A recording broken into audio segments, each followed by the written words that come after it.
Home of the Philadelphia Eagles. They've got him. It's a sack. Sixers. Oh, baby. And Flyers. He scored! 97.3 ESPN. WENJ.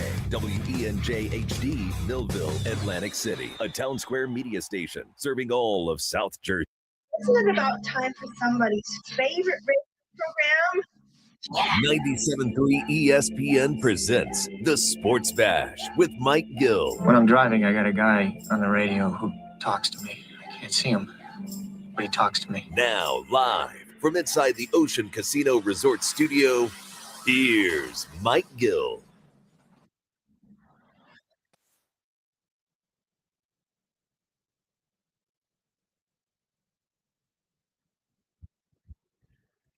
Happy Hour Friday. Josh Hennig filling in for Mike Gill on the Sports Bash. 97.3 ESPN. 97.3 ESPN mobile app powered by First Bank of Seattle. We are streaming live as always on YouTube and X. Let's get into it today on the show. Eagles preseason game number 2. We'll dig into what we have learned this weekend during practices and what we can expect this weekend from the Birds.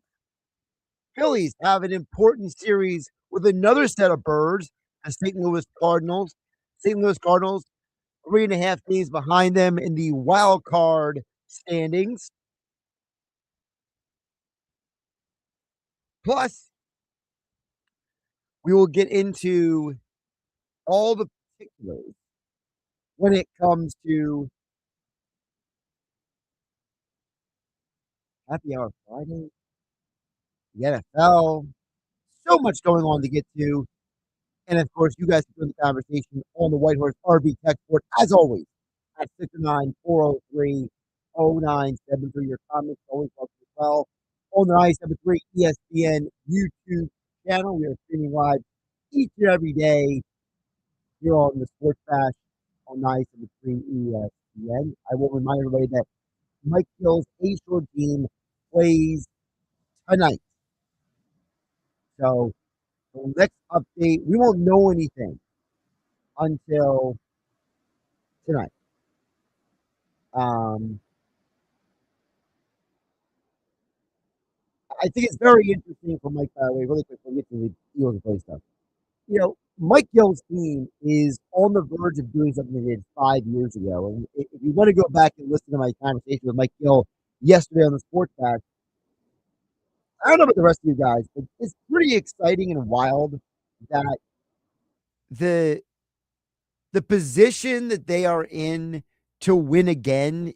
I think it's wild. Maybe I'm the crazy person, but I think it's pretty cool and exciting that they have a chance to win the World Series for their age bracket. So, but that's 7:00 tonight for the A-Shore team. Before we get there, I want to get into the Eagles because we'll get to the Phillies a little bit later. We have Mike McGarry of the Press of Atlantic City coming up in about 30 minutes. Bob Wankel from Crossing Broad at 3:25. The Phightin Words Phillies podcast is Bob Wankel's pod with him and Ant Sanfilippo. And then we got Oscar Budejen, today's Phillies Fastball. We got football talk as well because Zach Berman from The Athletic is going to join us coming up at 3 p.m. And Andrew DeCecco for today's football at 4 joins us as well. I want to kick off with the Eagles because I think there is a lot that has come out this week from the joint practices. And I am not talking about the fiasco when it comes to A.J. Brown and Jalen Hurts. I don't really care about that stuff. I feel like that's more for the clicks and the views on social media than it is for anything that actually matters to the Philadelphia Eagles moving forward. But we saw at practices this week that the Eagles offense did have its moments of good and bad. And it's to be expected for a team that is learning a brand new offense, number one. Number two, did not have Devontae Smith for several days of training camp. Didn't have Micaiah Lemon for 2 weeks of training camp. And so a lot of this offense has been heavily built around Dontavian Wicks, Elijah Moore, Dallas Goedert, Hollywood Brown. Those are the guys getting the majority of the reps. Also, Darius Cooper, we'll throw him in the conversation as well. And you saw we literally saw, but we've read all the reporting and all the analysis from the people covering a team. Again, we've had Adam Caplan the last couple of days live from Foxborough. Andrew DeCecco was there. He'll join us at 4 p.m. Zach Berman wrote a very lengthy piece at The Athletic about it. So whatever your favorite Eagles beat person, we've been kind of gathering all the information. What I've come to learn is that this offense is so hyper dependent on timing and on guys being in the right place at the right time that seems to be the real origin for some of the offensive issues at camp. I want to bring back for you guys, this is what Jordan Mailata said yesterday after the second day of joint practices. And I think it's so important to bring it up again because it's one thing for me and you to see something.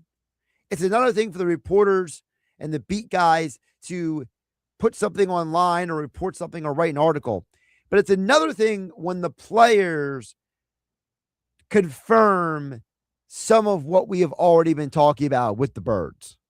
It was a chance to go against a great defense and see, what this new offense and the potential that it can get to.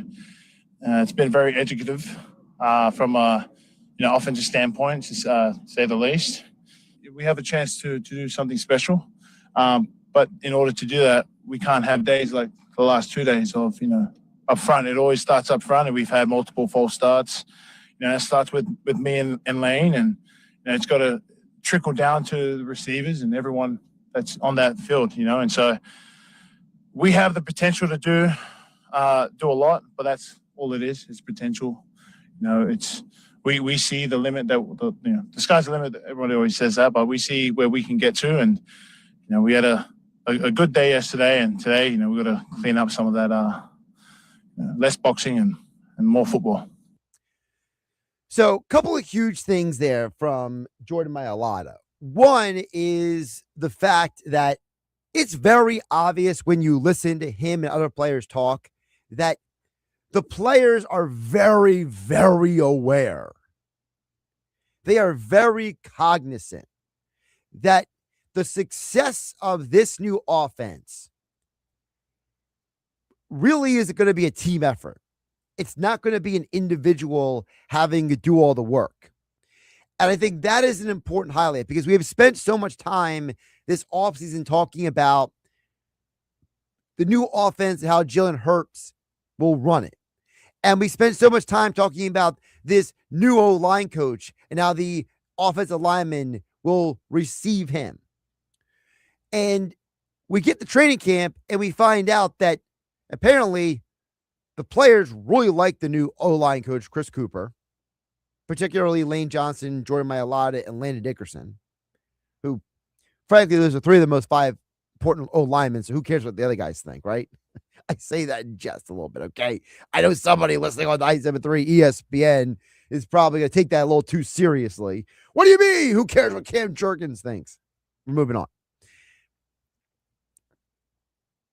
You hear them talking about how Mailata saying, us O-linemen, we got to do our job. We got to make sure that we are putting ourselves in position to make this offense succeed. Saquon Barkley, similar comments yesterday to the media as well. We've heard Devontae Smith talk about that in terms of the timing and the route running in this offense. So to me, it's very apparent that the Eagles players are well aware of the pressure that comes with, hey, we did not reach our expectations last year. So the answer the organization gave everybody was the offensive coordinator was not good enough. We got rid of him. We're bringing in a brand new offense. We're giving autonomy to this guy who's running the offense. This is no longer Nick Sirianni's offense or a variation what Nick Sirianni wants to run. So the players understand that the pressure is now on them. And I don't just mean pressure on Jalen Hurts. I mean the pressure on the rest of the guys to step up. It's on Mannion to communicate. It's on Sirianni to keep everybody focused on task. It's on the O-line to execute. It's on the receivers to get to their places in the offensive scheme. And again, I feel like what's very interesting about all of this is because we've never seen an offense like this, there is a part of us that says, are we really going to have to wait until, what is it, the 13th? Yeah, the 13th of September in order to see this offense in action? And the simple answer is yes. And the reason why that is might be a little deeper than people realize. I was listening to more of the season podcast with Jason Kelce and Nick Foles. We played some of the audio yesterday from the pod. It's a pretty long podcast. It's like 90 plus minutes. So I don't have time to just sit down and listen to 90 minutes unvetted. So I had to take some more time last night and this morning. And Jason Kelce made a fascinating observation about why we don't see the guys in preseason. Now, over the years, we've heard a lot of talk about how NFL coaches, they prefer joint practices over preseason games. We've heard Vic Fangio talk about that with the current batch of Eagles. We've heard Doug Peterson talk about that with the past era of Eagles football. We've heard other players and coaches talk about that around the league. But there might be another reason why we're not seeing this offense in action in the preseason full tilt. Here was Jason Kelce's explanation on the season podcast with Nick Foles. I think that they're still, I don't know this. I want to be very candid. I haven't talked to Nick about this or anybody at the Eagles. Jalen Hurts took a shot on a sideline maybe in 2021 against the Jets in a preseason game. And I think that that is kind of still in the back of the minds of everybody in that organization because it was a late out of bounds hit that could have gotten him done for a good portion of the season, if not all of it.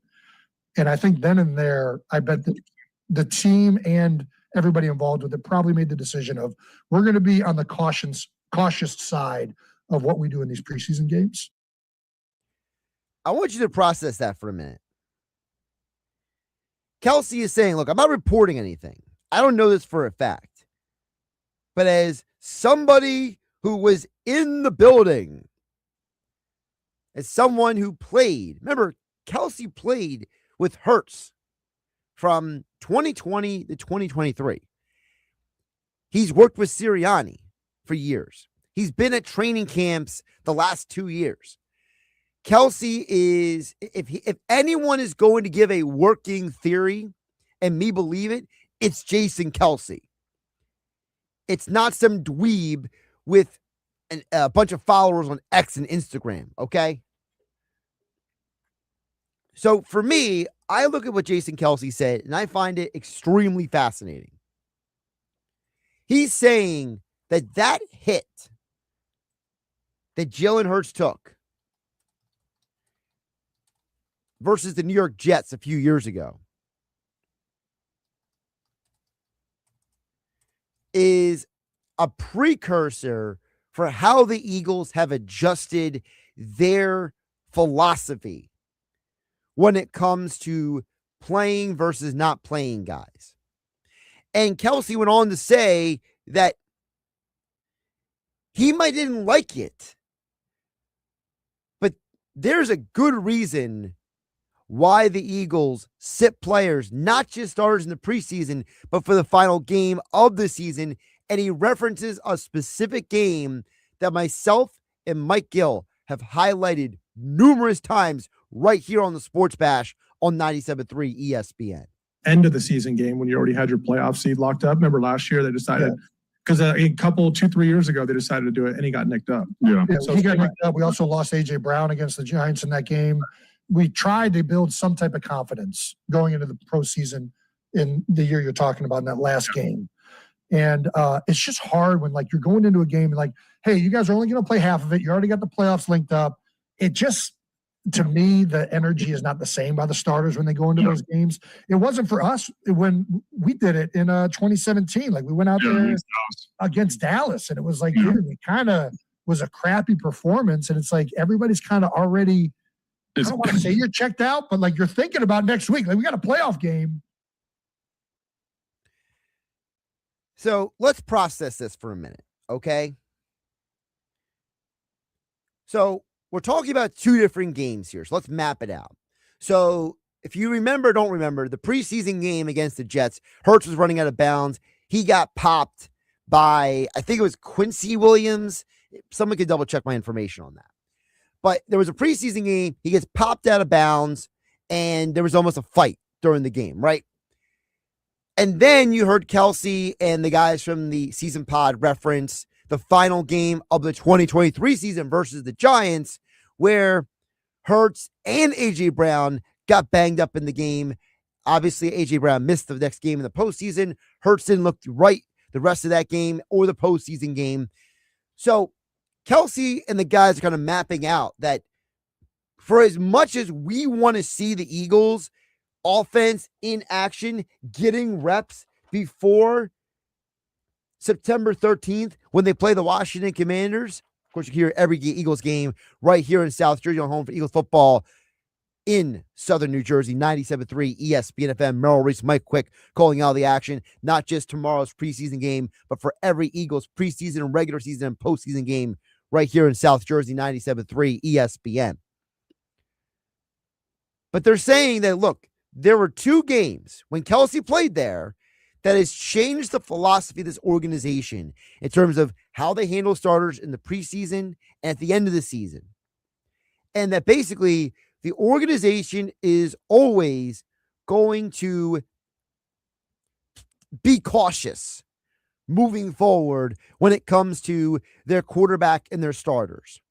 So for the regular fan, for the majority of us, we don't get to go to practices. We only know what the reporters tell us, right? We only see a couple clips here and there online. But not seeing them the preseason game, historically, you go back in the 90s, early 2000s, and the 1980s, you saw the offenses out there. You saw teams getting reps out there, and you started to get a feel for what the team could be. But now we're not seeing them, and Kelsey's explaining, look, because part of the conversation they had on the season podcast was, what is the Eagles offense going to be in 2026?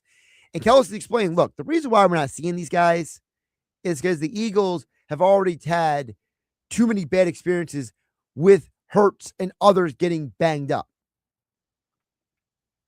And so now we're looking at the Eagles a little differently, right? We're looking at it as a, wait a minute, there might be a deeper reason why they're trying to protect these guys. And Nick Foles and Jason Kelsey went on to explain on the season pod about how these joint practices have way more value than the preseason games, to the point where Nick Foles suggests that if you do run with your primary offense and defense in the preseason, it's actually a bad idea.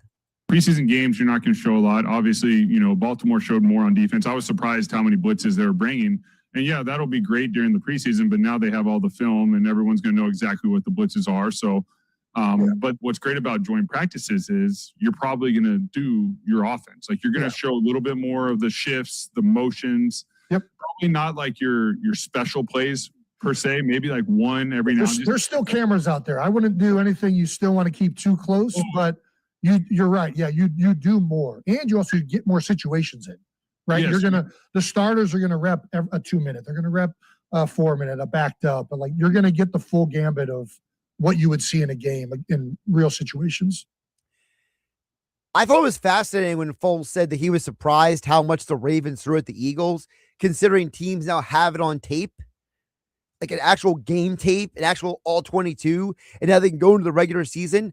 I'm going to be curious when we have our football conversations throughout the year, whether it's here on the Sports Bash with Mike Gill on 973, ESPN, or myself, Josh Hennig on Hanging with Hennig on Saturdays, 12 to 3 p.m., following the locker room with Billy Schweim on Saturdays.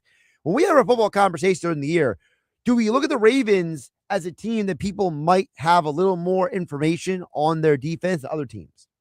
Side note.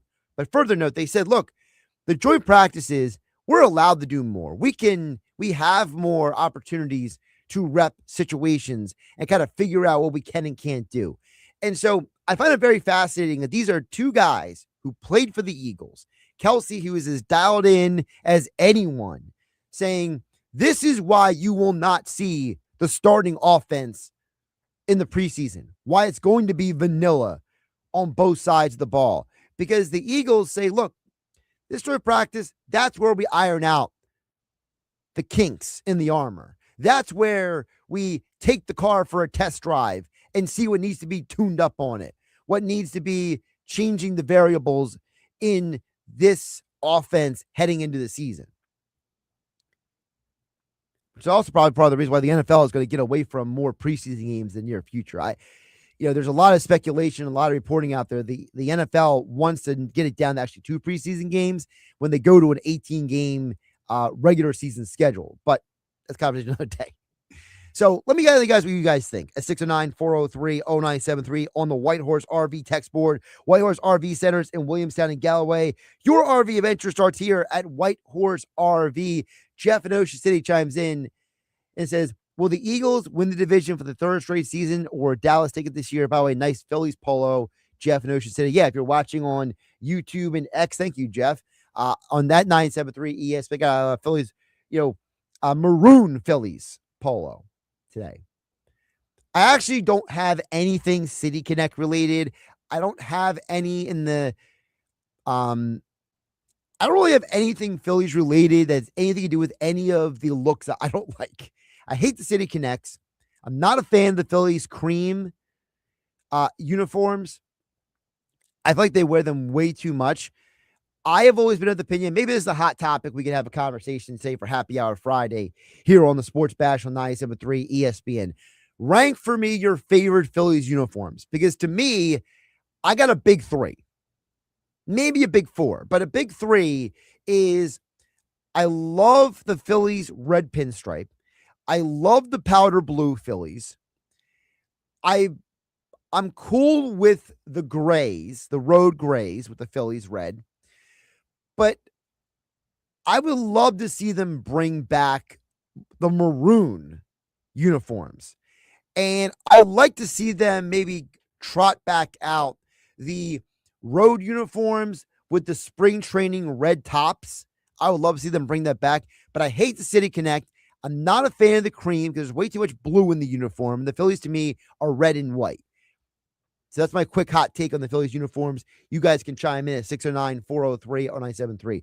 To me, Jeff, the big key, and we talked about this with Jacob Robinson from The Athletic earlier this week, the big key if the Eagles win or lose the division and if the Cowboys could sneak in and win it, to me comes down to, do we believe the Dallas Cowboys are good enough to win more than 9 games? I think that's the real key.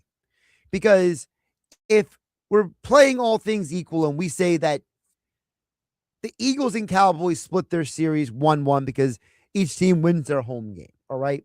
Well, the Cowboys already got a 1-1. And if we're going to assume, let's say the Cowboys win week 1 against the Giants and week 2 against Washington, right? Again, we're making assumptions here. You're already at 3-1. So do we believe there's 7 more wins on Dallas's schedule? Because they got to play Baltimore, at Houston, Tampa, at Green Bay. Are we really going to believe they're going to win all 4 of those games? Do we believe that after their bye week, which is very late this year, week 14 for Dallas, they finish the year with at the Rams, home against the Jags, home against the Giants, at the Commanders? Are they going to win all 4 of those games? Jeff, to me, the Eagles winning the division is not just about them. It's also about, you mentioned Dallas. If you believe Dallas, with their schedule, can win 11 to 12 games, then the Eagles are in danger of not winning the division again. But if you look at their schedule and say, yeah, that Cowboys team ain't winning more than 9-10 games, then yeah, the Eagles can win for the third straight year, because the Giants still have a lot of flaws in their roster. They're a year away from being a year away. And the Commanders, they've already lost Laremy Tunsil for the year. Well, not for the year, but for at least the first half of the year. So if Tunsil is out for 8 to 12 weeks of the season, the only contender for the Eagles to worry about is Dallas. Unless something that we don't know about the Washington offense. Is Jay Daniels going to bounce back from an injury last year? There's too many questions with the Commanders and the Giants. So it really comes down to, who are the Cowboys in 2026? All right, we'll get to more of your texts on the White Horse RV text board a little bit later this hour at 609-403-0973. But coming up on the other side, we'll get back into the Phillies conversation. Big series this weekend against the St. Louis Cardinals. We'll get Mike McGarry's perspective coming up on the other side here on the Sports Bash. Josh Hennig filling for Mike Gill on 97.3 ESPN FM, the 97.3 ESPN mobile app powered by First Bank of Seattle City. We are streaming live on YouTube and X. Just follow at 973 ESPN. You're listening to the Sports Bash with Mike Gill. And if you're not down with that, we got 2 words for you. On 97.3 ESPN and the 97.3 ESPN free mobile app.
Get your game on at the Fanatic Sportsbook in the gallery at Ocean Casino Resort. Go to Ocean Casino Resort. Go for the win. For more information, visit theoceanac.com.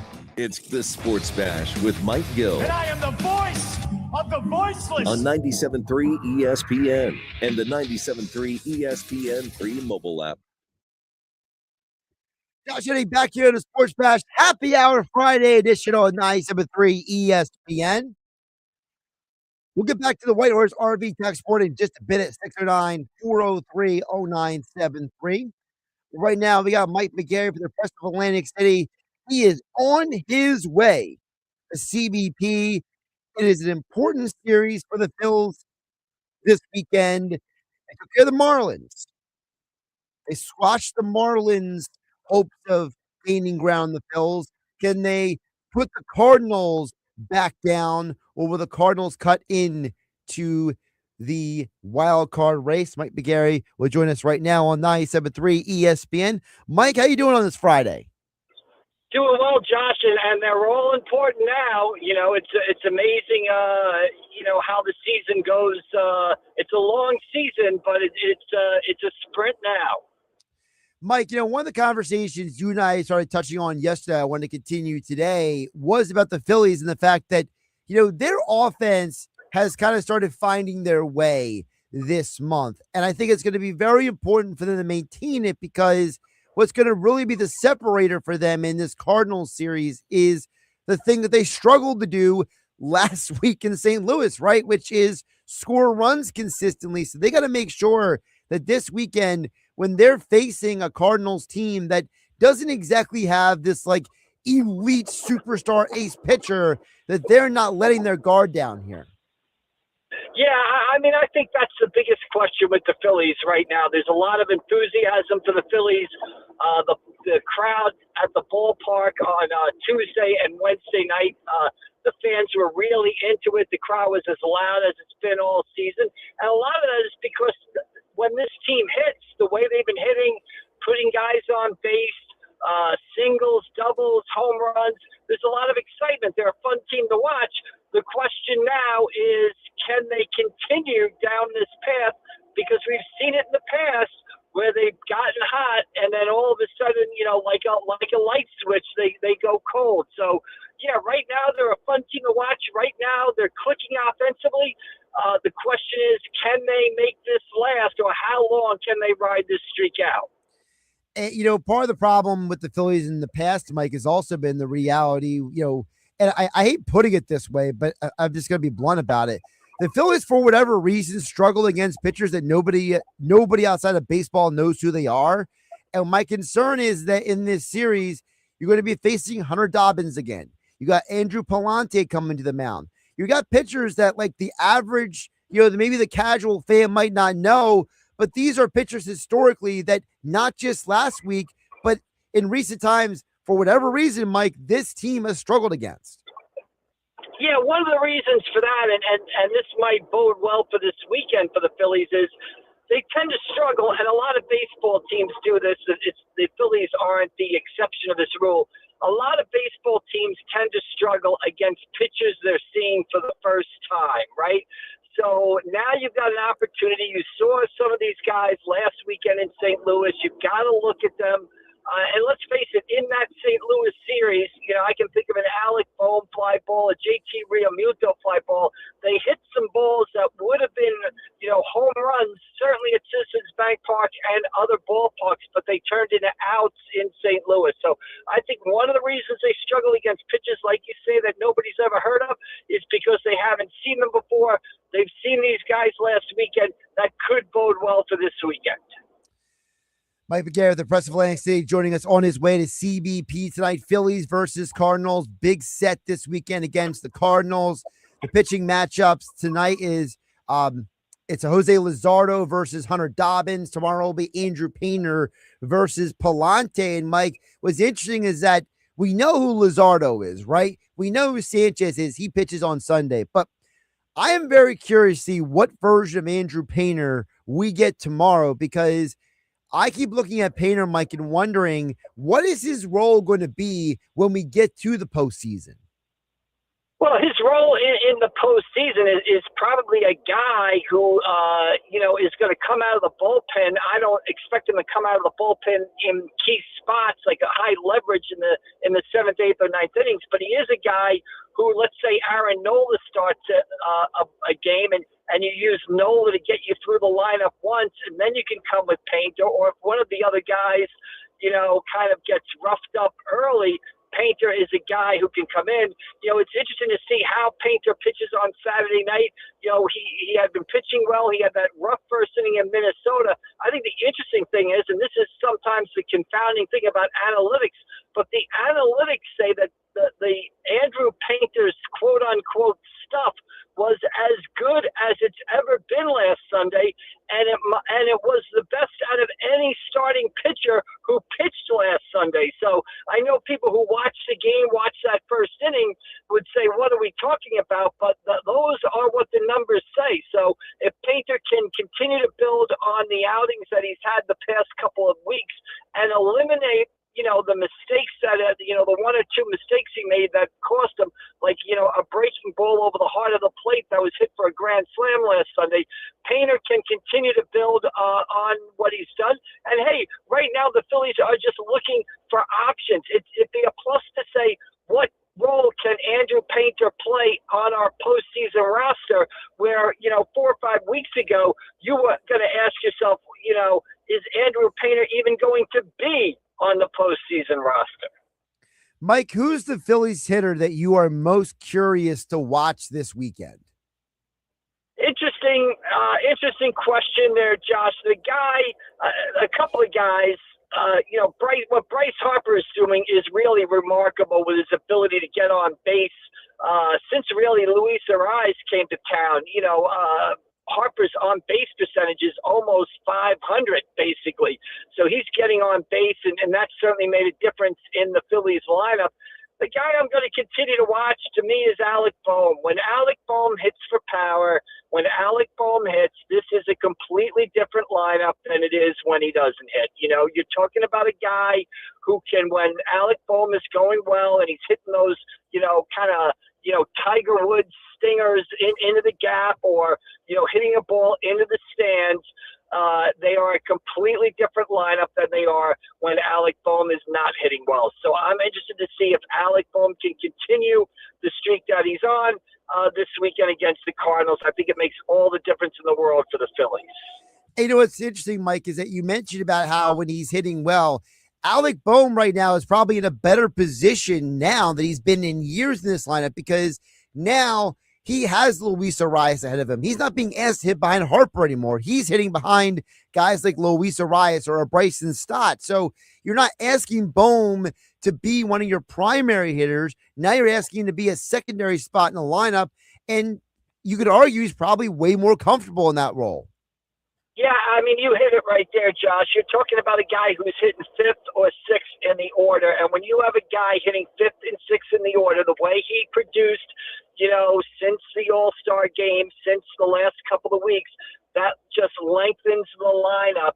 And now you really got to pitchers. There's no easy spot in that lineup, right? If you go past Arias, okay, now you have Bohm at 5. Well, he's hitting the ball well. Stott is hitting the ball well. Marsh is hitting the ball well. Rita Muto's hitting the ball well. Crawford's hitting the ball well. It really makes that 5 through 9 part of the lineup really kind of dangerous and just taxes pitches. And the harder you make it for pitchers, the better it is for the Philadelphia Phillies. So, yeah, to me, this weekend, if Alec Bohm can continue what he's done, not only this weekend, but the rest of the season, I think that'll make a huge difference for the Philadelphia Phillies. What's also interesting, Mike, is that, they are on a stretch of games right now where they're not playing a bunch of left-handed pitchers. I got to double check, but I don't think they played another left-handed pitcher until the Angels series. So you're talking about a lineup that is very left-handed heavy, but you haven't needed to go to the platoons too much. So how do you think that is going to impact a weekend like this?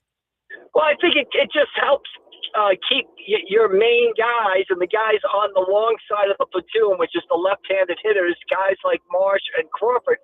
I just think it enables them to feel comfortable. It enables them to get hot in the lineup and just keep going and not have themselves be thrown off by having to face a tough lefty or by being on the bench against a tough lefty. They can get in a rhythm.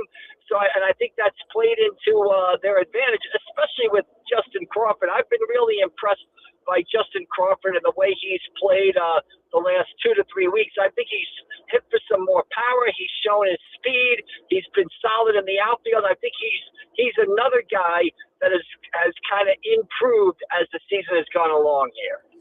I'm glad you brought up Crawford because someone asked this question earlier this week, and I wanted to propose it to you. Why don't you think we've talked more about Crawford in recent weeks? Do you think it's just been, all the focus has been on the other guys, or do you think that he's just, quietly flying under the radar here? Yeah, I think he's quietly flying under the radar, and he probably likes that. One of the reasons we haven't talked about him is because, he is hitting the ball, and he is not the automatic out that he was at a point earlier in the season. And there's just a lot of other stuff to talk about. There's a lot of moving pieces. We've been talking about Bryson Stott going to third base and his transformation there. We've been talking about Alec Bohm getting hot and moving to first base. We've been talking about Bryce Harper going to right field. We've been talking about Luis Ariz coming in and how has he helped the Phillies hitters change their approach. So I think there's been enough other topics to talk about. Hey, if we're not talking about Justin Crawford, that probably is good news for Justin Crawford. It's almost like an umpire, right? If you don't talk about the umpire, he's doing a good job. Exactly. I mean, yeah, and he has. He's been doing a good job at the bottom of the order. I just think there's been other positives that have kind of taken away from it.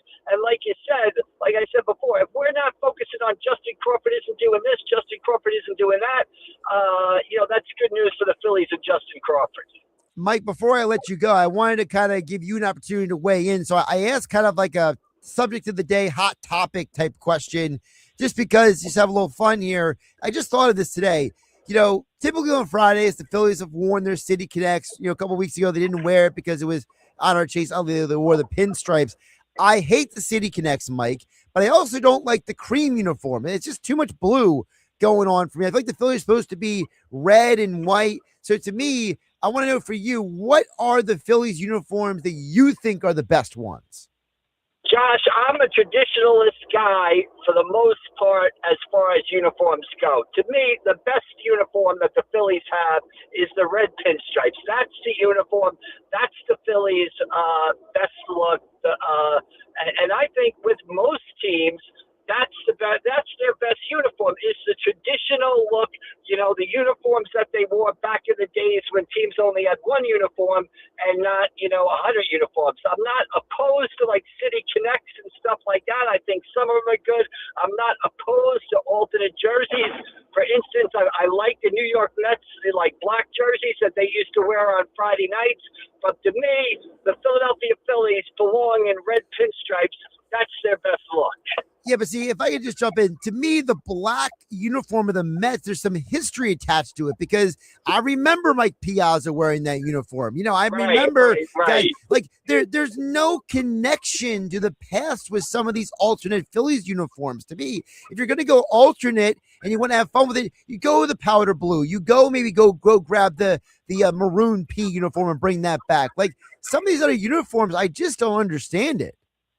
Yeah, I mean, especially with the City Connect sometimes. I mean, I know that the idea of the City Connect is they're supposed to connect to the city that you play in, but when the Phillies wear the City Connect, I'm not really understanding where they come from as far as that uniform goes. So I agree with you there, but I would have to say to me, the best uniform for the Phillies would be the red pinstripes, the classic look. And I think that's the case with 99.9% of the teams in baseball. Yeah, I'm a big fan of the red pinstripe. I know Mike Gill doesn't like it as much, but I'm a big fan of the Philly red pinstripes. And me and Mike McGarry, we agree on that here on the Sports Bash. There you go. And we're on the radio right now, so we're what matters, basically. Right, we're the authority, right, for right here, right exactly. now. Mike, I appreciate you jumping on today. Enjoy the games this weekend. All right, everybody have a good weekend out there, and we'll see you down the road. Thanks a lot. And don't forget AC Press McGarry on X for all of your coverage for the Phillies this weekend. And our conversation with Mike McGarry here on the Sports Bash being brought to you by some of the best seafood you will find in all of South Jersey. That is at Yuri's Waterfront Restaurant and the Boathouse Restaurant at the foot of the bridge in Wildwood. You just go to exit 4 on the Garden State Parkway. You head down Wildwood Boulevard. You cross the bridge. You make a quick right. Boom, right there. Yuri's Waterfront Restaurant and the Boathouse Restaurant. The great thing about Yuri's is whether it's the Sliders Bar or whether it's the Back Deck Bar, you can watch the Phillies games this weekend and still have the best seafood you can find in all of South Jersey because the seafood is extraordinary. The value is tremendous. The sunsets are on the house at Yuri's Waterfront Restaurant and the Boathouse Restaurant at the foot of the bridge in Wildwood. The best of the Jersey Shore is at Yuri's and the Boathouse. Coming up on the other side, we have our Golic Minute. What did Mike Golic say this morning that stood out to me? We'll get to that coming up next here on the Sports Bash. Josh Hennig, filling for Mike Gill on 97.3 ESPN. LeBron James plays here. Here comes the Kings down the lane. Oh, man. LeBron James like a locomotive right down the boulevard. 97.3 ESPN, South Jersey's radio home of the Philadelphia 76ers.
You're listening to The Sports Bash with Mike Gill on 97.3 ESPN and the free mobile app.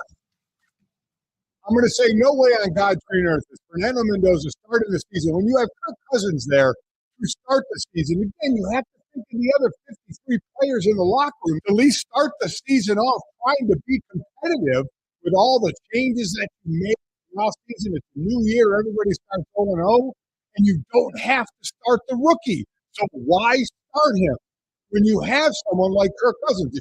If you just had a bunch of young people in the room, okay, I get it. You have Kirk Cousins to start. Let Fernando Mendoza get the rep, throw, and then put him in at some point during the season. That was Mike Golick Sr. this morning on the Golick for 10 a.m. to noon right here on 93 ESPN. I am so with him on this. I don't understand this obsession with got to get Fernando Mendoza to start. First of all, that interception he threw in the preseason game last night was so bad. I don't even know what he was looking at, honestly. It was just ridiculous. And then people are acting like they have to start him. You brought Kirk Cousins in so you don't have to start Mendoza. You brought Cousins in so Mendoza has someone to learn from and develop under. So why do we need Mendoza out there? Be patient with the young man. The dude had 1 year of high-level success in college football, and we're acting like all of a sudden, he has to be the starter. I understand. People love the new car smell, the new toy that comes in for your kids, the new video game for your console. Everyone loves fresh and new. But these are athletes. These are human beings. These are not objects. Let's have a little patience with the young man. Pat Mahomes didn't start week one. He turned out fine. Aaron Rodgers started week one. He turned out fine. More football talk coming up with Zach Berman from The Athletic right here on Sports Bash on 97.3 ESPN. The Birds are back. Catch Philadelphia Eagles preseason football as the Eagles get ready for the 2026 season. Heading to Foxborough to face the AFC champion Patriots. Tomorrow night, pregame coverage starts at 6 with Merrill Reese and Mike Wick calling all the action starting at 7. He takes his drop. He's looking. He's grabbed. They're going to sack him and throw him down at the 23-yard line. Jalen Carter. This is South Jersey's radio home of the Philadelphia Eagles. 97.3 ESPN.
Home of the Sports Bash with Mike Gill, 97.3 ESPN, WENJ, WENJ HD, Millville, Atlantic City. This is the Sports Bash with Mike Gill on 97.3 ESPN and the 97.3 ESPN free mobile app.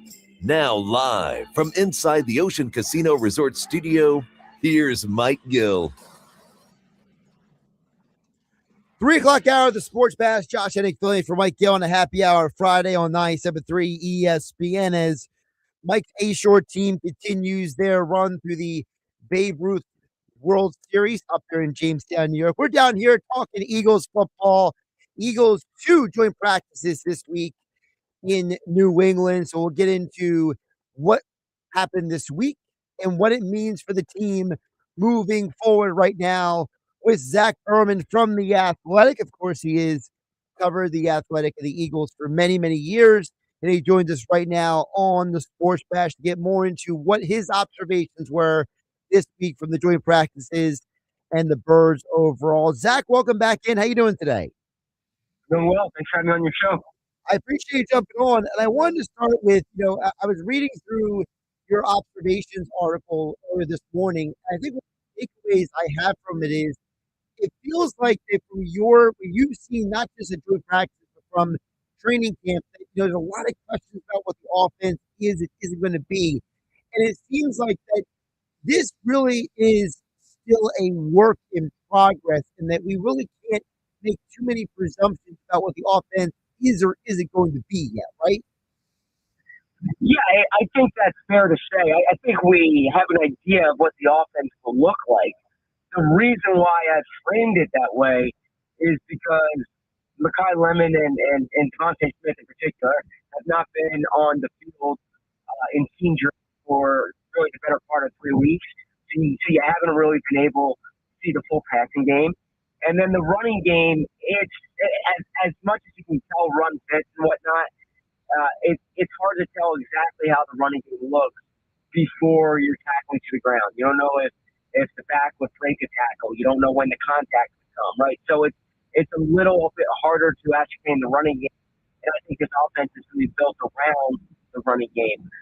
So we have a general idea of certain aspects of this offense, but as far as how it will click, we need to wait until A, the wide receivers are back, and B, we really see the way this run game looks. You mentioned building around the run game. How much of that is not just because of Saquon, but because the offensive line is expected to be back full 100% for this year? Yeah, all the above, right? So, you have a healthy offensive line going into the year different than last year. That certainly helps. It's a high-level offensive line.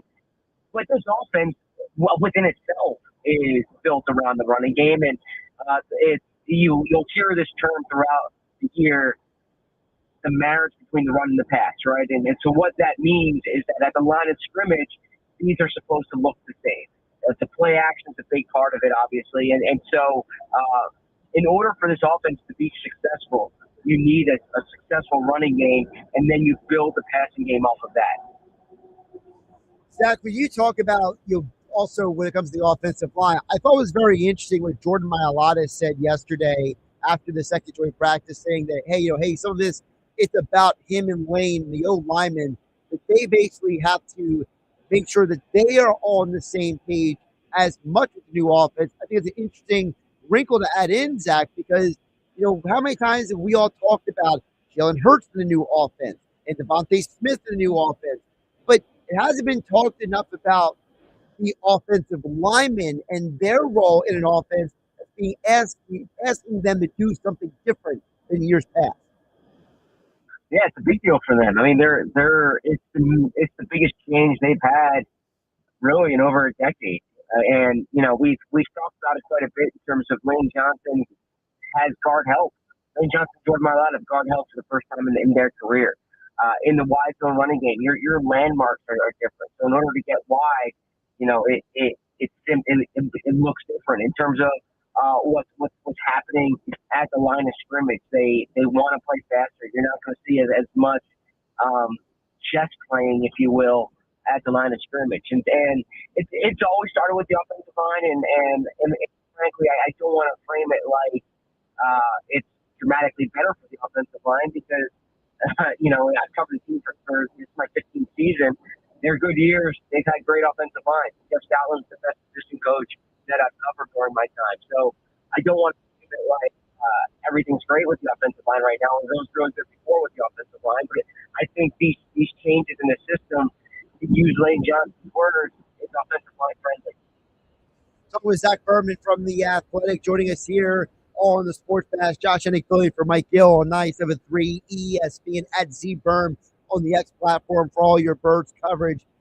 Zach, you mentioned about the offensive line. I was listening to Jason Kelsey. He was on Nick Foles' podcast the other day, and Kelsey brought up the fact that you mentioned about how what the offensive line did before, about how they did a lot of troubleshooting. Kelsey called it at the O line before, whereas now the offensive line is not asked to do as much thinking, as much work before the snap. How much do you think that is also potentially going to help the rest of the offense execute that maybe? I'm not trying to cast any aspersions, but there were times in the past, and I'm sure you saw it as well, that you almost felt like the team was overthinking offensively. Well, that's what I was saying before about the chess playing, is that there's less chess playing at the offensive line. They want to be the aggressor. They want to get up there quickly. They want to snap the ball. They want the defense to react to them. And not to say one way is better than the other, but yeah, I do think that that's going to be a difference this year. Whether that is a good thing or bad thing, we'll see, because the key with that is you need to keep the defense guessing, right? And so that's where it all works together in terms of the running game, in terms of the play action, in terms of the motion that you're going to see. A lot of it is to force the defense to think for a moment. And the way it's kind of been with this offense in the past is more reacting to what the defense is, to try to create the perfect look based on what the defense is doing. And I don't think that's going to be the approach this year as much as it is get to the line, play fast, and try to get the defense to think for a moment. Zach, take a moment to talk about, you mentioned about, guys in motion. Obviously, Mekhi Lemon's been injured. We really haven't seen much of him at training camp. Devontae Smith missed time with his own hamstring injury. So talk to the audience about the other guys, the Elijah Moores, the Hollywood Brown, the Darius Coopers, Davian Wicks. How have those guys looked, and what are realistic expectations for them? Yeah, I'm going to Josh, if you're counting on those guys, now Davian Wicks is in a different category, right? So Davian Wicks is a top 3 receiver for an Eagles. He needs to have a productive season for the passing game to be good. But if you're counting on Darius Cooper, Hollywood Brown, Elijah Moore to be major parts of this offense, then I think that would be problematic for the offense. I don't think that's kind of the way that you're going to want to operate here. I think it's really going to be about the top guys. But because you asked down the depth chart, I think Darius Cooper has had a really strong summer. He didn't play as well in that preseason opener, but he went from someone who was probably on the roster bubble who I think is on the 53 and is pushing to be a contributor. Zach, you think about, the offense. I love how you wrote about Dallas Goedert, how he had such a huge role as a scoring option for the offense last year. And, I don't think, Dallas Goedert is coming back the way he did if he didn't want to be involved. He didn't want to play in this new offense. So what can we expect from Dallas Goedert in this season of the Eagles? Yeah, Dallas has just been a really strong, solid player now going on, nearly a decade. And this is a tight end-friendly offense. And I think they're going to rely on Dallas without AJ. I would say Dallas might be, the second target in the passing game after Devontae. Mekhi Lemon's in there as well. Davian Wicks is up there. But Dallas Goedert's got a major role in the passing game. And especially in the red zone, you saw that last year. And the offensive last year, they had their issues, but they were really good with red zone design, and they did a great job getting Goddard the ball. Goddard needs to stay healthy. Last year was the first time he played 15 games in, 4 years or so. So if he stays healthy, he's going to have a big role in this offense, and they need him to stay healthy because I'm not sure that the depth behind him is ready to take over in a pass-catching role. Zach, let's go to the defense. I think one of the biggest topics coming out of this week was Vic Fangio admitting that there's no clue, there's no timeline for when Jonathan Grenard comes back. And that's a huge deal because they didn't just trade for this guy, but they gave him a big contract this offseason. So, what is the state of the edge rushers for the Eagles? Well, the edge rushers are. I think they're fine without Grenard. They're much better with him, and it's not as if Grenard won't be back. It's just a matter of when and if week one is still the target. My view on Grenard, by the way, is what's most important is that he's healthy throughout the season, and that is that a tech injury for an edge rusher, if that's something that lingers throughout the year, that concerns me because it just makes you weaker, right? And so I would focus on really having Grenard at full strength, and the sooner that happens, the better. That should be the focus. But the edge rushers overall, because you ask, Jalen Hunt, he might have been the best player on defense this summer. He's been outstanding. I'm not going to say it's a breakout year because I thought he had a breakout year last year. He led the team in sacks and interceptions, but he can take it to another level this year. We'll see how Nolan Smith does. I think he needs to bounce back after last year. They have, they're number 3 and number 4 without Grenard. So your number 4 and your number 5 with Grenard. It's Arnold Epiketti and AJ Epineza, and these are two guys with a lot of experience, with starting experience. So they have good depth too. The key is you want that top of the depth chart player, and that's what Jonathan Grenard's paid to be. Although I think Jalen Hunt is really close to that. Jalen Hunt's just been awesome this summer. Zach, what was your take on what Fangio said the other day about Jahad Campbell needing to get more reps? I want to get your perspective on that because I think a lot of our audience out there, I've been getting a lot of people calling, texting in this week, calling and saying, just give Jeremiah Trotter Jr. the job, So, what is your perspective on where Jahad Campbell is in this defense and your interpretation of Fangio's comments the other day? I think they need Jahad Campbell to be a good player, and the athleticism that he has, the length that he has, he can be a special linebacker, and he has rare traits at that position.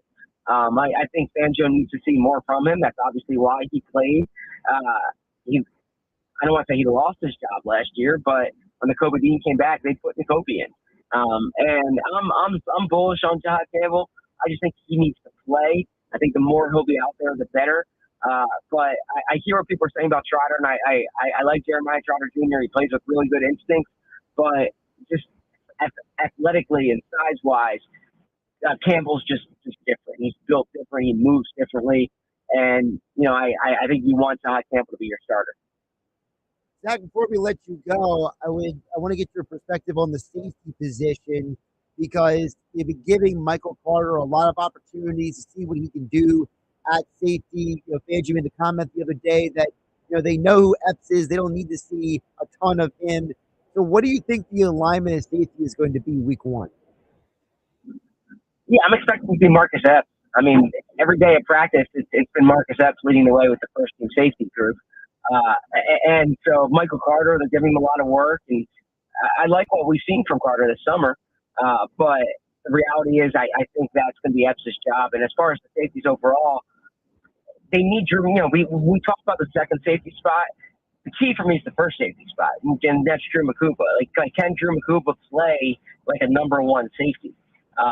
And that's more of the question that I have. I think you can get by with Marcus Epps. I've seen Marcus Epps be a starter on a Super Bowl defense. That was pre-injury. Even last year, post-injury, I thought he filled in well. He filled in fine for the Eagles. He's a solid starter for you. I think the question's what's Drew Makuba? And I don't have an answer for that right now. I don't think the Eagles do either. They're counting on him to be a plus starter. We'll see if he can be a plus starter. But I think that's more of the question at safety than how Marcus Epps looks. He's Zach Berman. Check out all of his coverage over at The Athletic. Of course, if you're not subscribed to The Athletic, I recommend you should. That's what I do for all of my sports coverage. And, of course, Zach Berman can be followed at ZBerm on the X platform. And he joined us right here on 97.3 ESPN. Zach, good stuff. Keep up the great work. Great. Thanks for having me on. Josh Hennig for Mike Gill here on the Sports Bash on 97.3 ESPN, the 3 o'clock hour of the Bash. being brought to you by Broadleaf's Plumbing, Heating, and Air Conditioning. Broadleaf's is your trusted source for heating and plumbing service, as well as air conditioner installation for generations. Give them a call, 609-390-3907, or visit them online at broadleaves.net. A couple takeaways I had from what Zach Berman had to say, then we'll check in on the White Horse RV text board at 609-403-0973.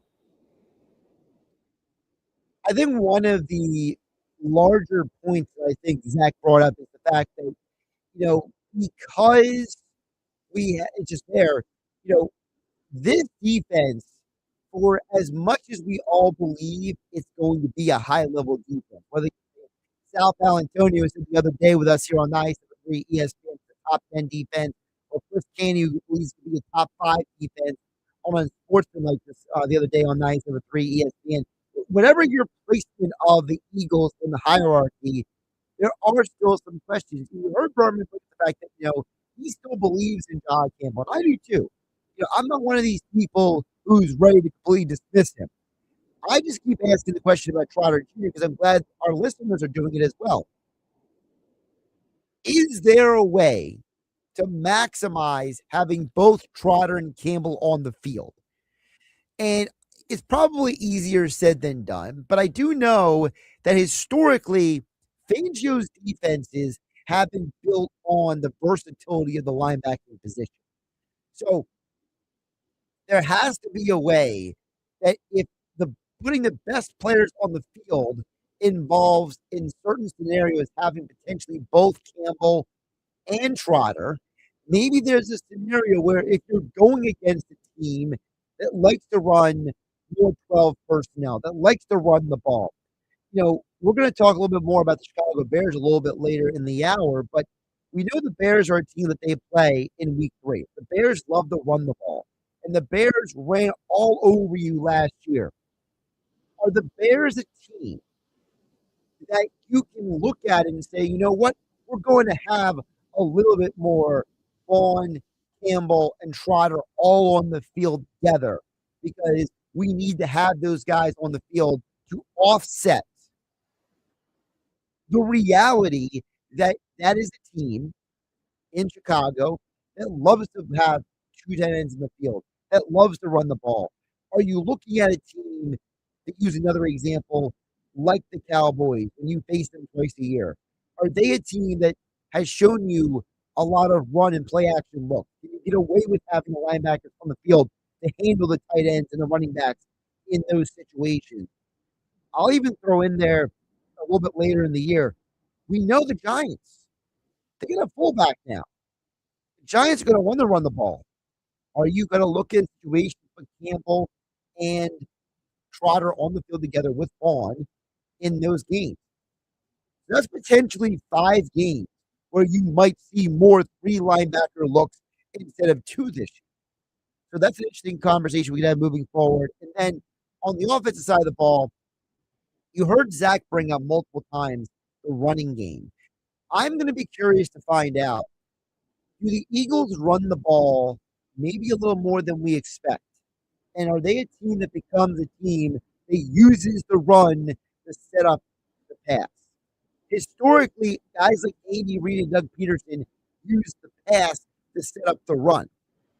The best years of the Nick Sirianni era are when they were leaning heavier on the run and it helped set up play action. Have we leaned so much into the idea of Jalen Hurts, how his passing and how his throws are going to be? Are we forgetting that maybe the real reason why they're under center more is because they're going to run the ball at a high level?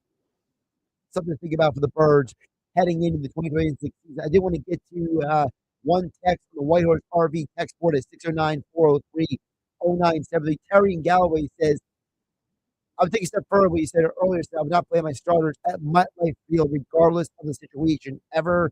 I also think that people make too big deal of putting people on tape.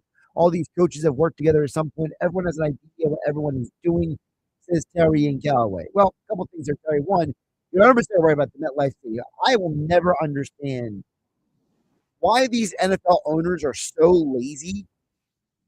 This is $1 billion business. Just make it grass. Enough with the lousy turf at MetLife. You saw them putting grass for the FIFA World Cup. Just leave the grass. Talk to FIFA. Find out how they make the grass easy to maintain. Do whatever you got to do.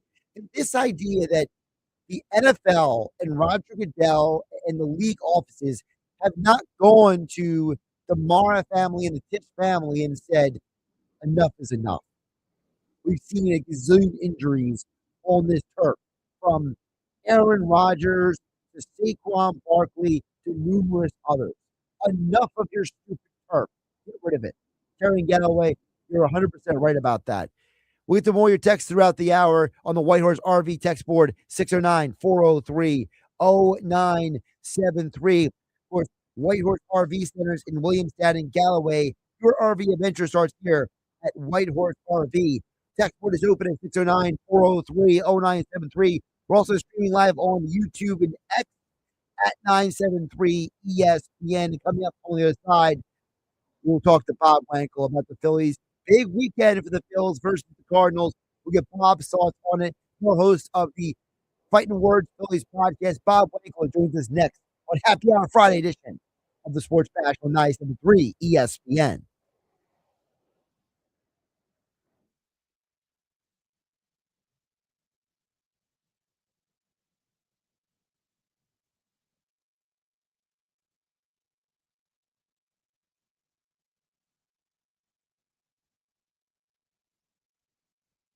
With GMF financing to qualified buyers exclusive.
Town Square Media has teamed up with Seize the Deal for incredible offers from some fantastic local businesses. Get this great deal right now.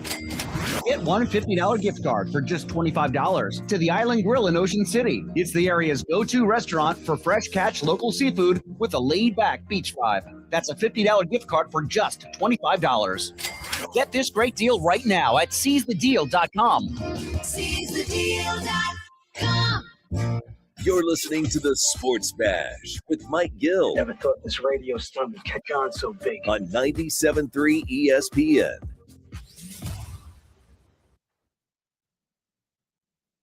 Broadly Plumbing, Heating, and Air Conditioning. Call 609-390-3907 or visit them online at broadleys.net. Let's get back to the Phillies conversation now, as the Phillies have an important weekend with the Cardinals. Of course, you can also hear Phillies Cardinals tomorrow night on our sister station, Rock 104.1. Phillies Cardinals tomorrow night. Cards begins at 6 o'clock because we will have the Eagles tomorrow night, preseason game number 2 here on your home for Eagles football in South Jersey, 97.3 ESPN. Co-host of the Fighting Words Phillies podcast is Bob Wankel. He joins us throughout the year on Fridays on the Sports Bash. But instead of a Mike and Bob Phillies baseball chat, it's a Bob and Josh baseball chat. I know it doesn't have the same ring, but Bob Wankel still joins us here on 97.3 ESPN. Bob, welcome back in. How you doing today? What's up, Josh? How are you? I think the Josh and Bob works just fine, personally. Is it Josh and Bob or Bob and Josh? Nah, I'd let you take the lead on it. You're the guy here. All right. I mean, I feel like Bob and Josh is a little more alliteration possibilities. So, all right. I'll give you that. Or you just like the acronym of JB sounds better. Yeah, I don't know, man. Yeah, I would say yes. Yes, you got This is a family show. Sorry, my bad. You win.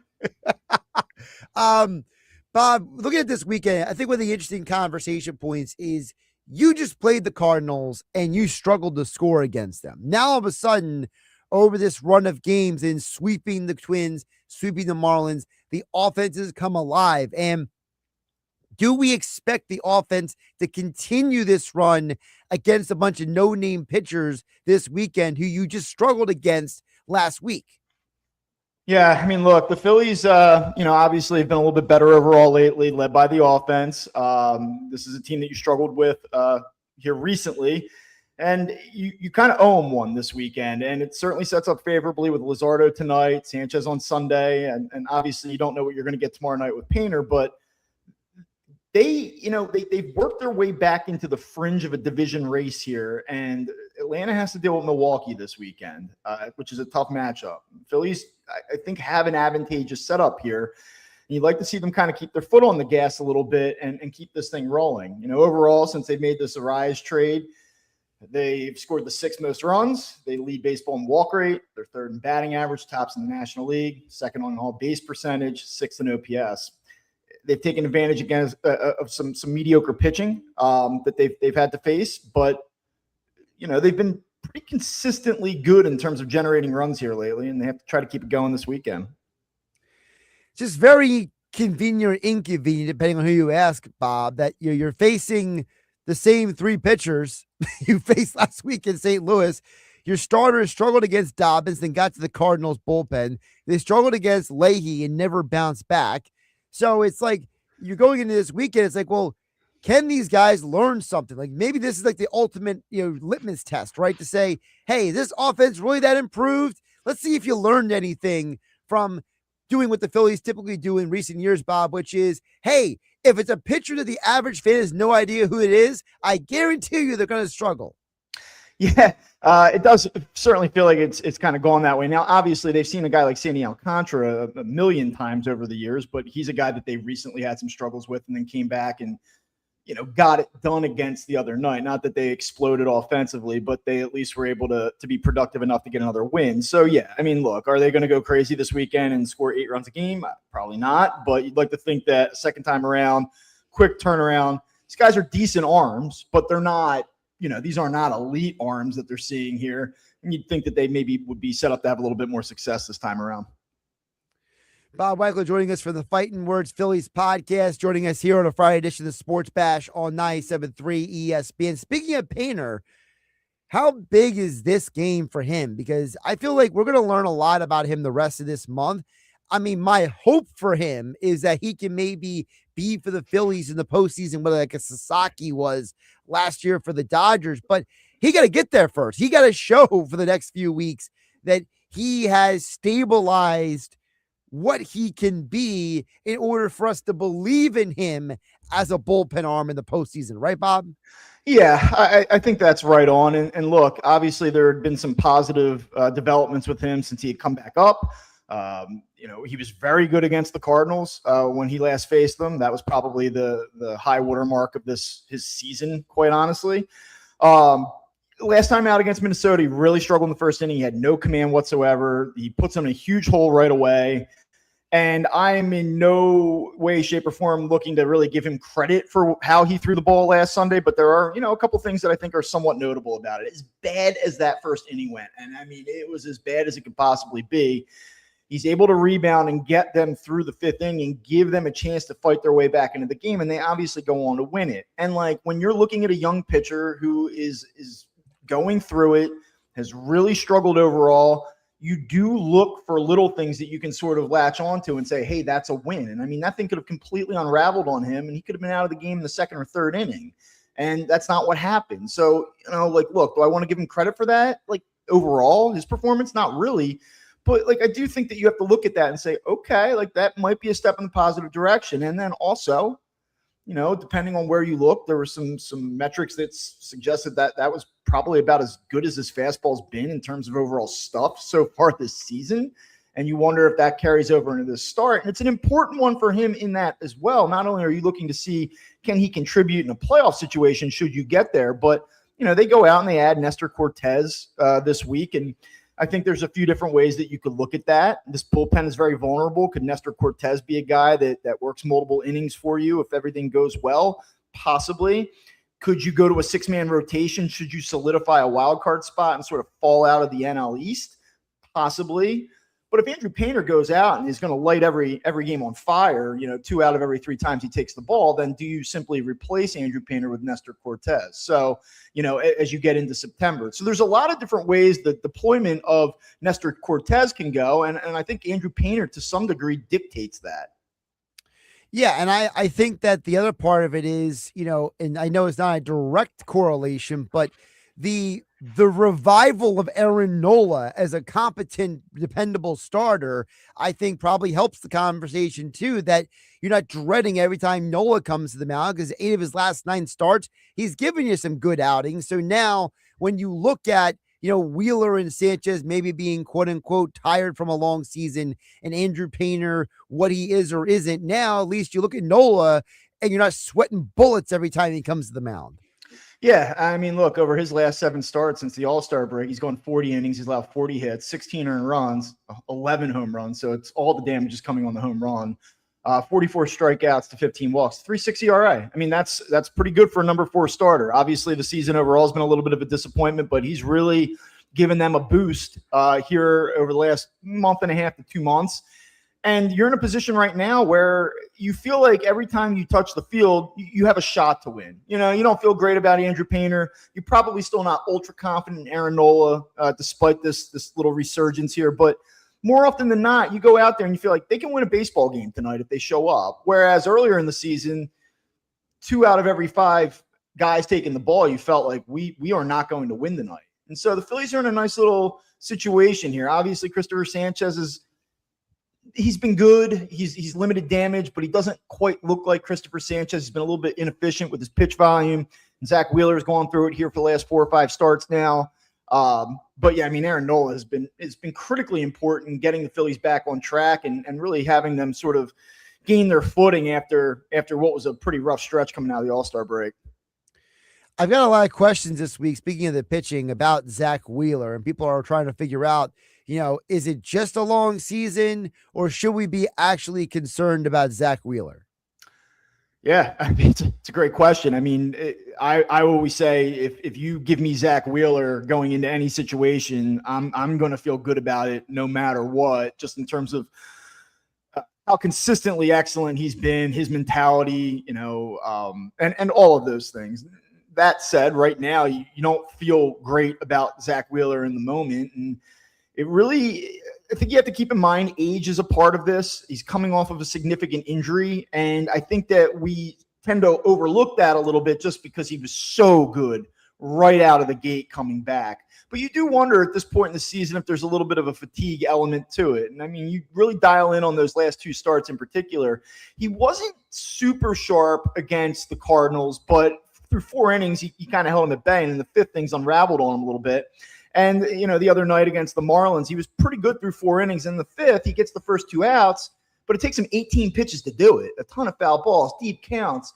And then, he gives up a couple hits in a row and they get the final out of the inning at second base and he gets out of it there. But it looks like to me right now he's pulling some of his pitches. He just doesn't have the same command. And I don't know if part of that is simply mechanical or if, you're sitting high 94, low 95. It's not 96, 97 like we're accustomed to seeing with him. And I just wonder if he's a little bit apprehensive about being in the zone as much as he usually is. And so I think it might be a combination of factors. But, still, if you ask me to bet on will Zach Wheeler get it together and sort of figure it out, I would say yes. But certainly right now he is not himself. Well, I go back to, you mentioned those 2 starts, but mentally, at least for me, Bob, I mentally go back to the Blue Jays game, the one before those 2, because there was that moment in the game early on, remember, or like it was like 2nd or 3rd inning, whatever it was, where, you had the Blue Jays coach get thrown out of the game. And, and you see Zach, bleep you, to the coach, he's getting thrown out of the game because of the whole rubber situation. Oh, he's on the rubber, right? And so I almost wonder, did that maybe get in his head? Like, did the whole, where is he standing on the rubber get in his head? Because historically, if you would have showed me that clip in 2023, 2024, I would have been like, I bet you Zach Wheeler went 7 innings and struck out 12 guys after he said bleep you. But in 2026, I almost wonder, did it maybe get in his head a little bit? Yeah, what's interesting about that? I mean, the moment he said that is when it fell apart in that game. I mean, you would think, oh, now you fired up Zach Wheeler. Good luck. Right. And instead, it sort of got away from him. And it's uncharacteristic to see that. And frankly, it's uncharacteristic to see Zach Wheeler respond in that fashion. And even after the game, he had made a comment, I'm paraphrasing, but something along the lines of, well, they haven't done a lot of winning over there this year, so they're probably upset about that. And I've covered Zach Wheeler. I've stood in front of Zach Wheeler many times after his starts, and he's a guy that typically does not, at least publicly, at least to media, express himself to that level. So it was a little bit interesting. Prior to that, and including the Blue Jays start, you would have said, okay, he had a great start out of the gates in the second half against the Dodgers, went 7 innings. He allowed 2 earned runs. He was really good. The next start was down in Miami where he had nothing. The velocity was way down. He was out of the game after 3 innings.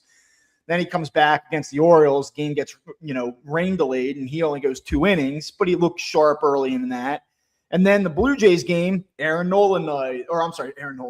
Chase Utley night, and the rain delay. And everything had just kind of been off with him. A lot of stopping and starting, and the starts were disjointed. So you go, okay, well, maybe it's some of that.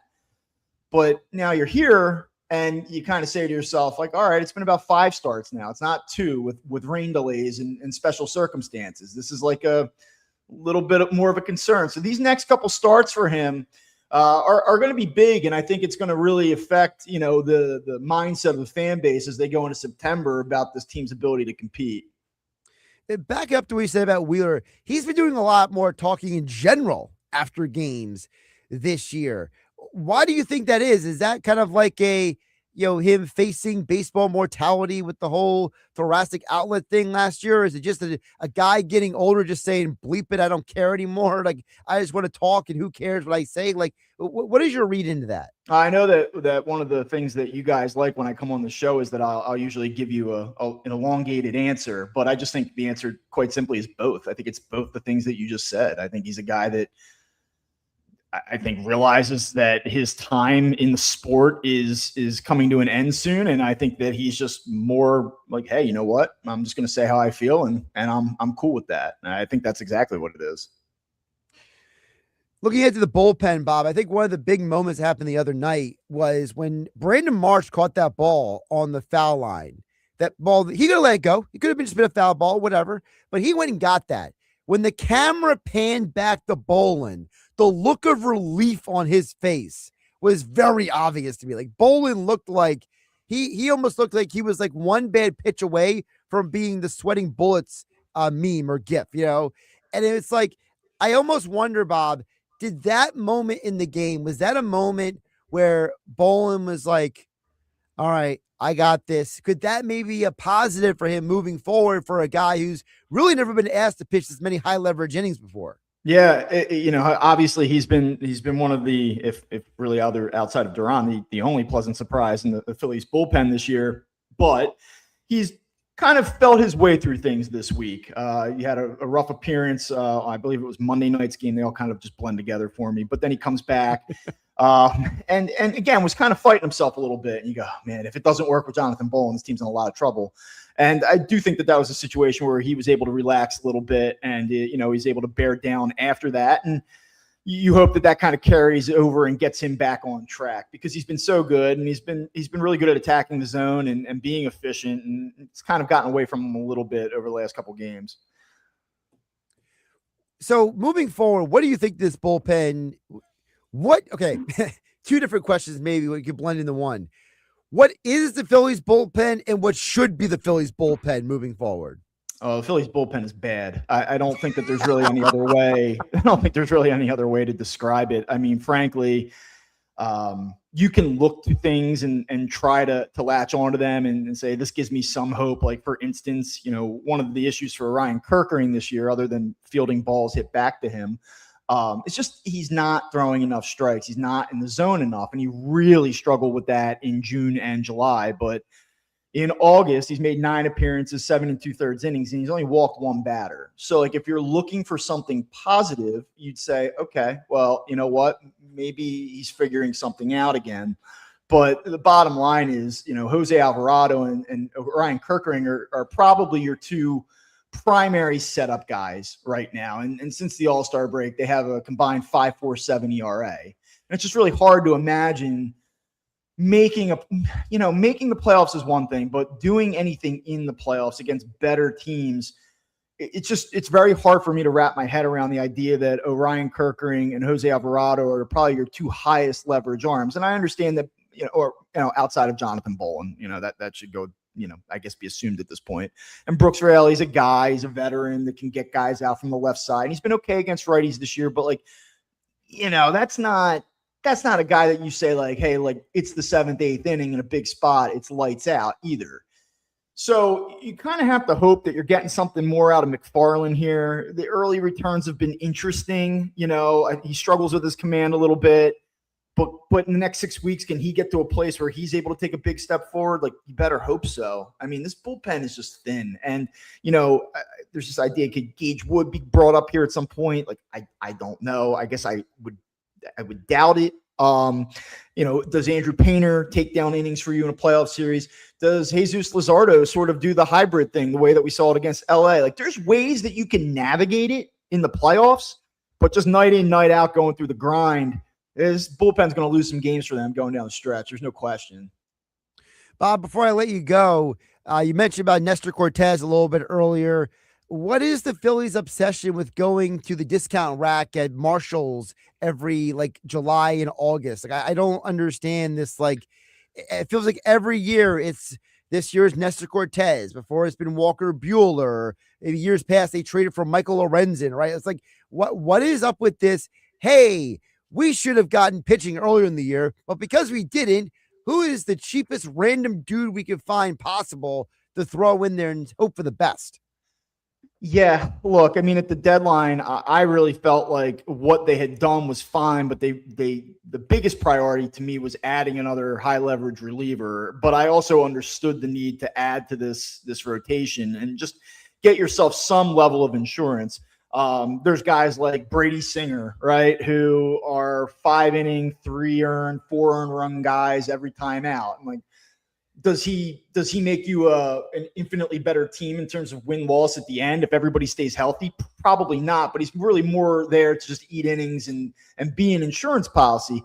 Now, the starting pitching market was pretty pricey. And if you want to talk about where the Phillies farm system's at, did you want to go out and give away your 11th best prospect for Brady Singer or somebody of that caliber? Like, probably not.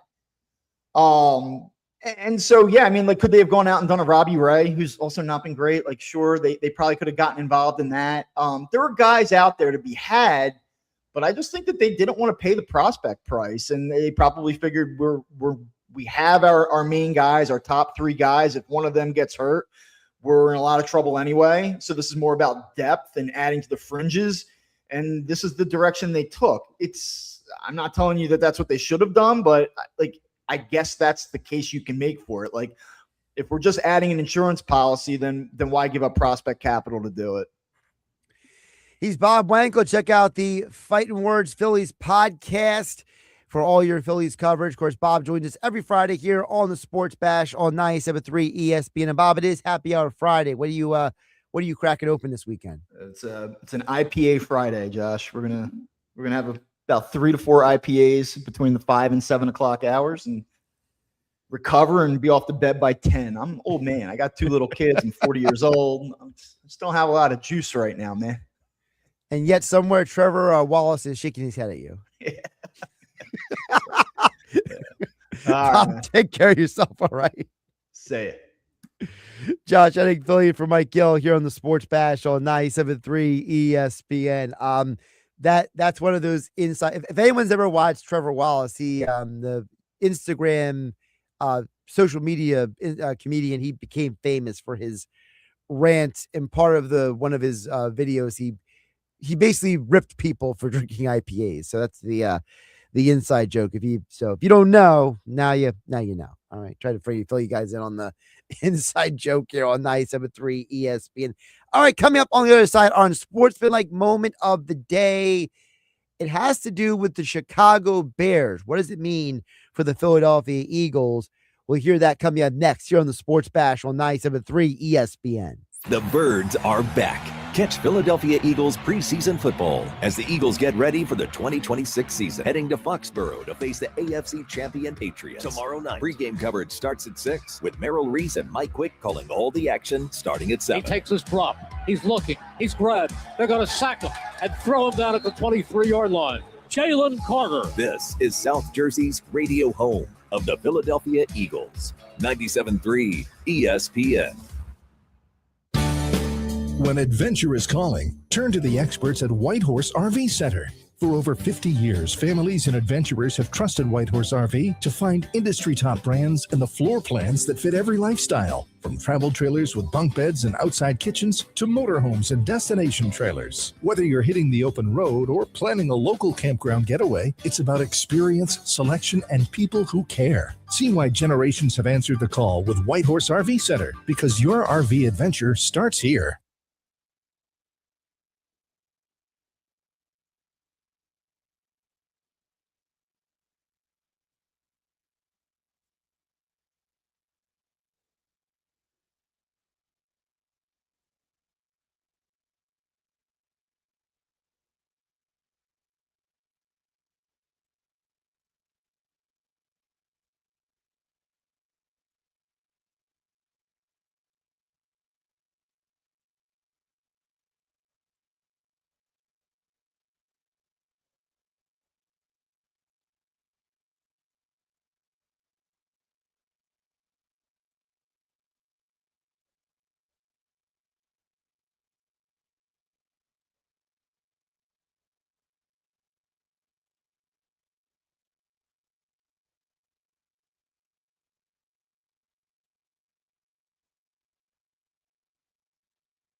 common misconception around a Ben offense is that it's this high flying trick play machine. And yes, there are pieces of that are very true and hold true throughout a 17 game regular season.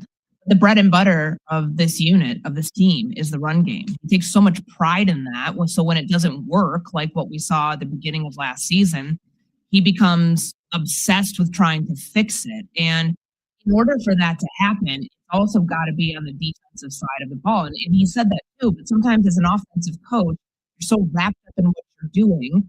And that makes sense because Caleb Williams taking that jump in year 3 in the NFL is dependent upon what's going on around him, which is dependent upon the run game, the nuts and bolts of this team. They just made Darnell Wright the highest paid right tackle in football. Courtney Cronin this morning on Sports, like heard 6 a.m. to 10 a.m. Eastern on 973 ESPN. When I heard that this morning, I was thinking about what this means for the Eagles. There were two big thoughts that came. One you heard me kind of a little bit earlier, the idea that the Bears would have run the ball. Do the Eagles and Vic Fangio counter that this year by saying, you know what? You ran all over us last year. We're going to attack you and force you to beat us with Caleb Williams throwing from the pocket. That's number one. Does that mean more Jahad Campbell and Jeremiah Trotter on the field together? Does that mean more big D lines with Jalen Carter, Jordan Davis, and Moro Ojomo on the field all at the same time? The other point that I took away from that was, she talked about how a lot of times offensive coaches talk about wanting to have more big plays, more explosive offenses, scoring more points. Ben Johnson made the comment he wants to score the most points in NFL history this year. But he wants to run the ball.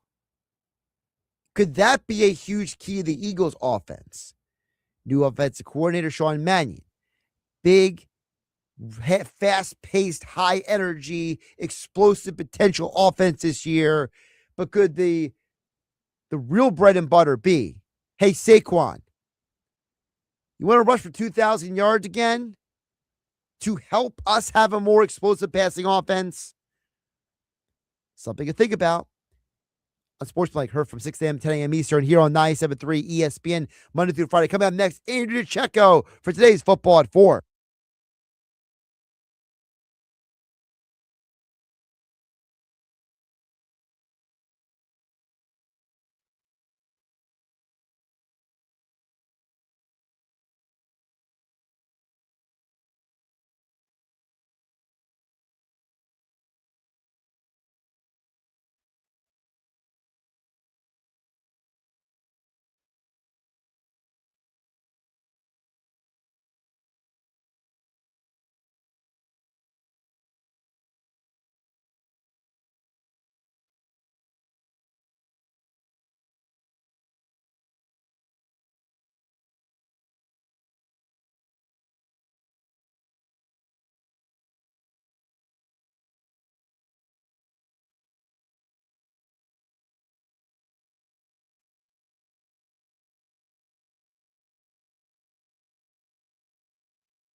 home of the Philadelphia Eagles. They got him again! Sixers. Bang! It's good!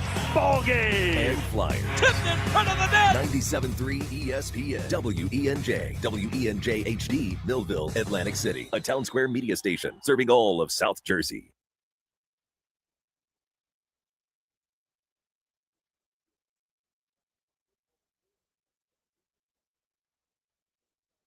Podcast. We're never satisfied. That hunger for more. That hunger for more. I have it. Everyone has it. Now live, this is Football at 4. Football at 4, powered by the Inside the Birds podcast, InsideTheBirds.com, and is always brought to you by Ocean Casino Resort, the Fanatics Sportsbook, and the Gallery Bar. Booking games is Ocean's go-to game day destination with huge screens, great drinks, and all the sportsbook action you want. It's the perfect place to catch every play and celebrate every win. And today we are celebrating the wrapping up of the week. Eagles joint practices. We talked with Adam Caplan the last couple of days live from Foxborough. And today we have Andrew the Checker, who was also at the joint practices. So we got a lot to recap ahead of tomorrow's preseason game number 2. And Andrew is back with us here on the Sports Bash on 97.3 ESPN. Andrew, welcome back in. How you doing today? I'm doing well, Josh. How are you? I'm doing good, and I feel like we have so much to get to, so I wanted to start with this. You know, for you looking at those 2 days of joint practices, I got to get your reaction to what Jordan Mailata said yesterday, because he talked about, and we played the audio, how he said that, you know, day 1 was a pretty good day for them, but day 2, they did a little too much boxing and not enough football. So for you, what were the big contrasts for you between day 1 and day 2? Yeah, so on day 1, I thought they got a lot of really quality work in. That's not to say that they didn't on day 2 as well, but day 2 was noticeably more chippy. And you could tell from the beginning of practice, Josh, that the energy and intensity was ramped up. And I think the Eagles really brought the juice that day. Particularly, I noticed it on the defensive side. Ramondre Stevenson, the Patriots running back, gets downhill, gives a little extra, lowers his shoulder on Budejen. I think Elijah Vera Tucker, the guard, throws a little extra shot in there, and Nolan Smith took exception to it. Andre Sam put a nice stick on Ramondre Stevenson. Zach Vaughn popped Travion Henderson along the sideline. I was really focused on the defense yesterday, but on the offensive side, there was a scuffle, a couple of them as well. So, yeah, I could see where Jordan's coming from. And sometimes when you're facing a team for the second day, it was much hotter the second day. At least it felt more humid. It just felt like it was bound to happen. But I thought the Eagles made a statement from early in practice that they were there to bring it, and I thought that they did a nice job. Speaking of the defense, I want to get your perspective on Vic Fangio made the comment earlier in the week about Jihad Campbell, about how you and I talked about Campbell a little bit last week, about this is a guy who, because Nakobe Dean came back last year, that he, you know, I'm paraphrasing a little bit, was behind a little bit behind the 8 ball in terms of his development and understanding the defense. Where do you think Jihad Campbell is at the end of this week, heading into the rest of this month? Well, he was a first-round pick last year, so he's going to be starting. But Vic Fangio alluded to a couple of mistakes that Jihad made in the game, and I think that if all things were going well, he wouldn't be playing in the preseason game. And Jeremiah Trotter Jr., conversely, has had a nice training camp. Now, Jihad Campbell, let's be clear, is going to be the starter, but I almost wonder if there's a world where Trotter Jr. can factor in situationally, and that's something that Adam Caplan and I were talking about. He posed that question to me the other day. But I also am a little curious at the reasoning there, because Vic and Nick Sirianni have both mentioned that he needs reps and every situation's different. But Drew Makuba, his season ended in November. He had the fractured ankle. Him and Jihad Campbell played almost the same amount of snaps. They started both 10 games apiece, and Drew Makuba did not start in that game. So it was a little curious to me, and I think that they really want to see Jihad work through some things. That was just my initial read on the whole thing. There have been moments where you can see the athleticism flash in practice. I think he's been really active, but I'm also not in the meeting rooms, and I don't know, I'm not privy to any of the mental mistakes or miscues that could be taking place. And so I think they're telling you with their actions that they just want to see a little bit more from him, and that's why he played last Saturday.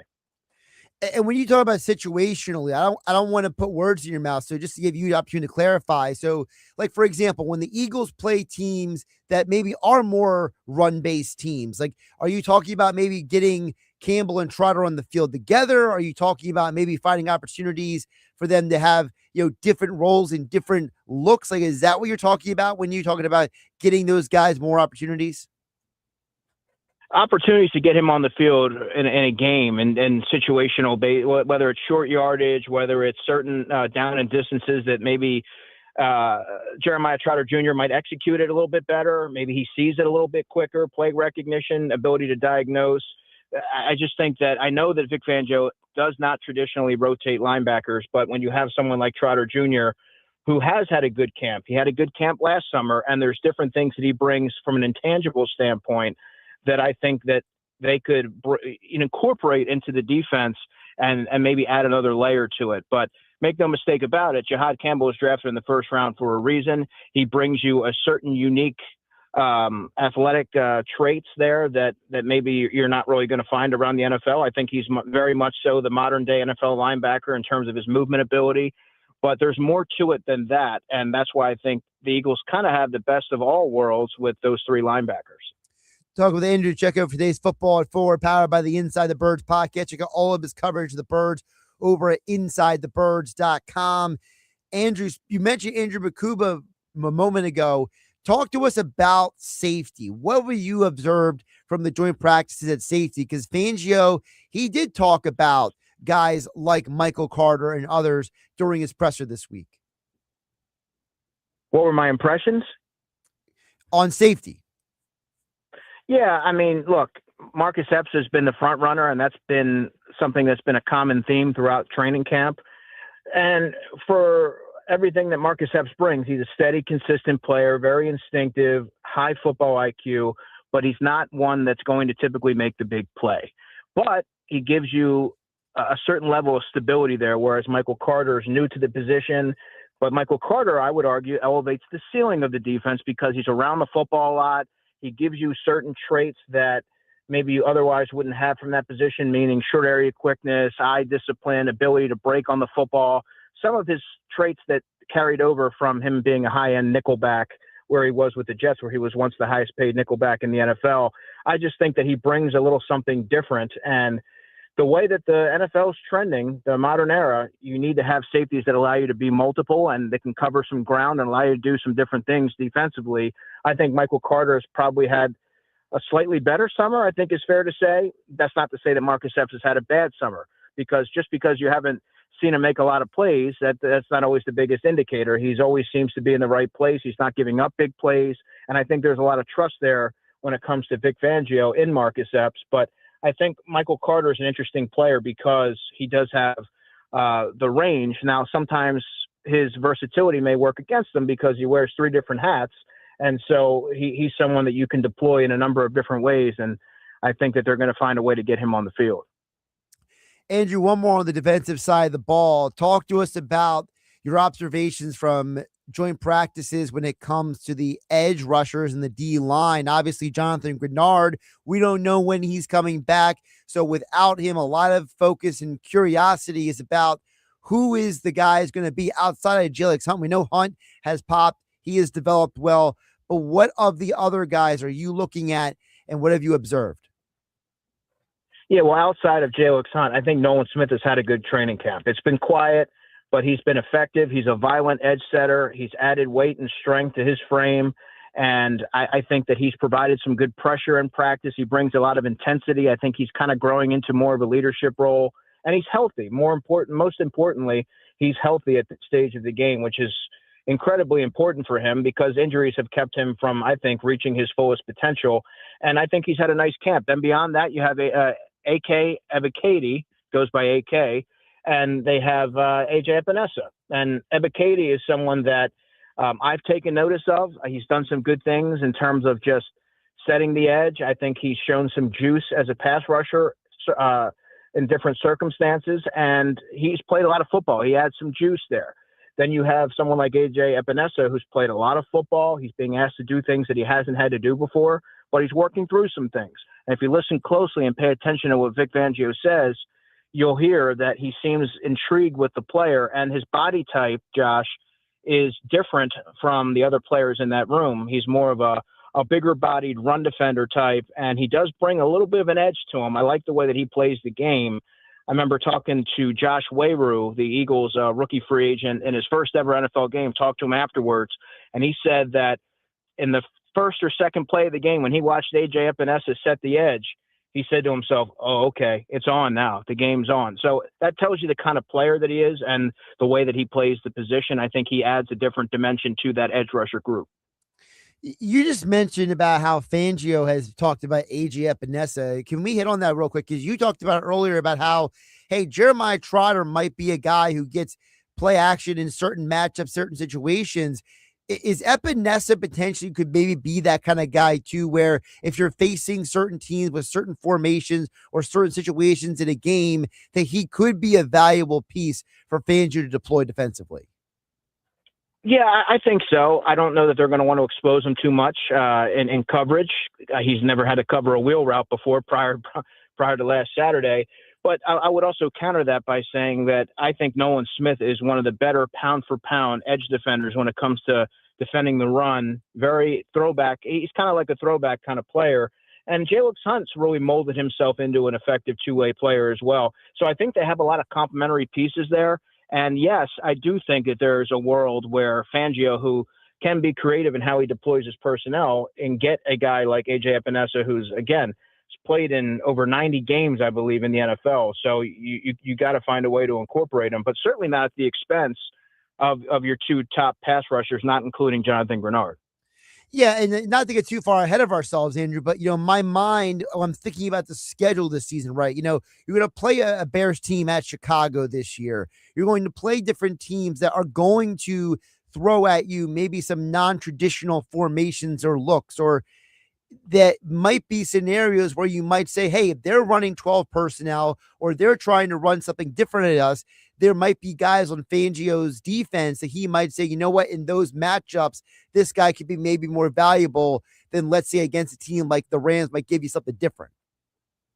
Yeah, I mean, we're getting way ahead of ourselves here. I think that there's a chance where somebody like that could see an uptick in snaps, but in terms of just taking on the lion's share for that particular game, that's not how Vic Fangio traditionally operates. But I think there's a world where you look at all the pieces that you have and you find a way to best optimize what they do well, which is what any good coordinator does. And Vic Fangio, in my estimation, is the best in the business. They're going to find a way to get everybody involved. Speaking of getting everybody involved, let's hit the offensive side of the ball, Andrew. A lot of guys running a lot of different routes because of this training camp. Mekhi Lemon, Devontae Smith missed a lot of time. So what did you see from the guys who are wide receiver who are not named Smith and Lemon during the 2 days of joint practices? Yeah, I thought Hollywood Brown emerged a little bit. He's had a quiet training camp. He hasn't really been used as a vertical threat, but he's found the soft spots in coverage.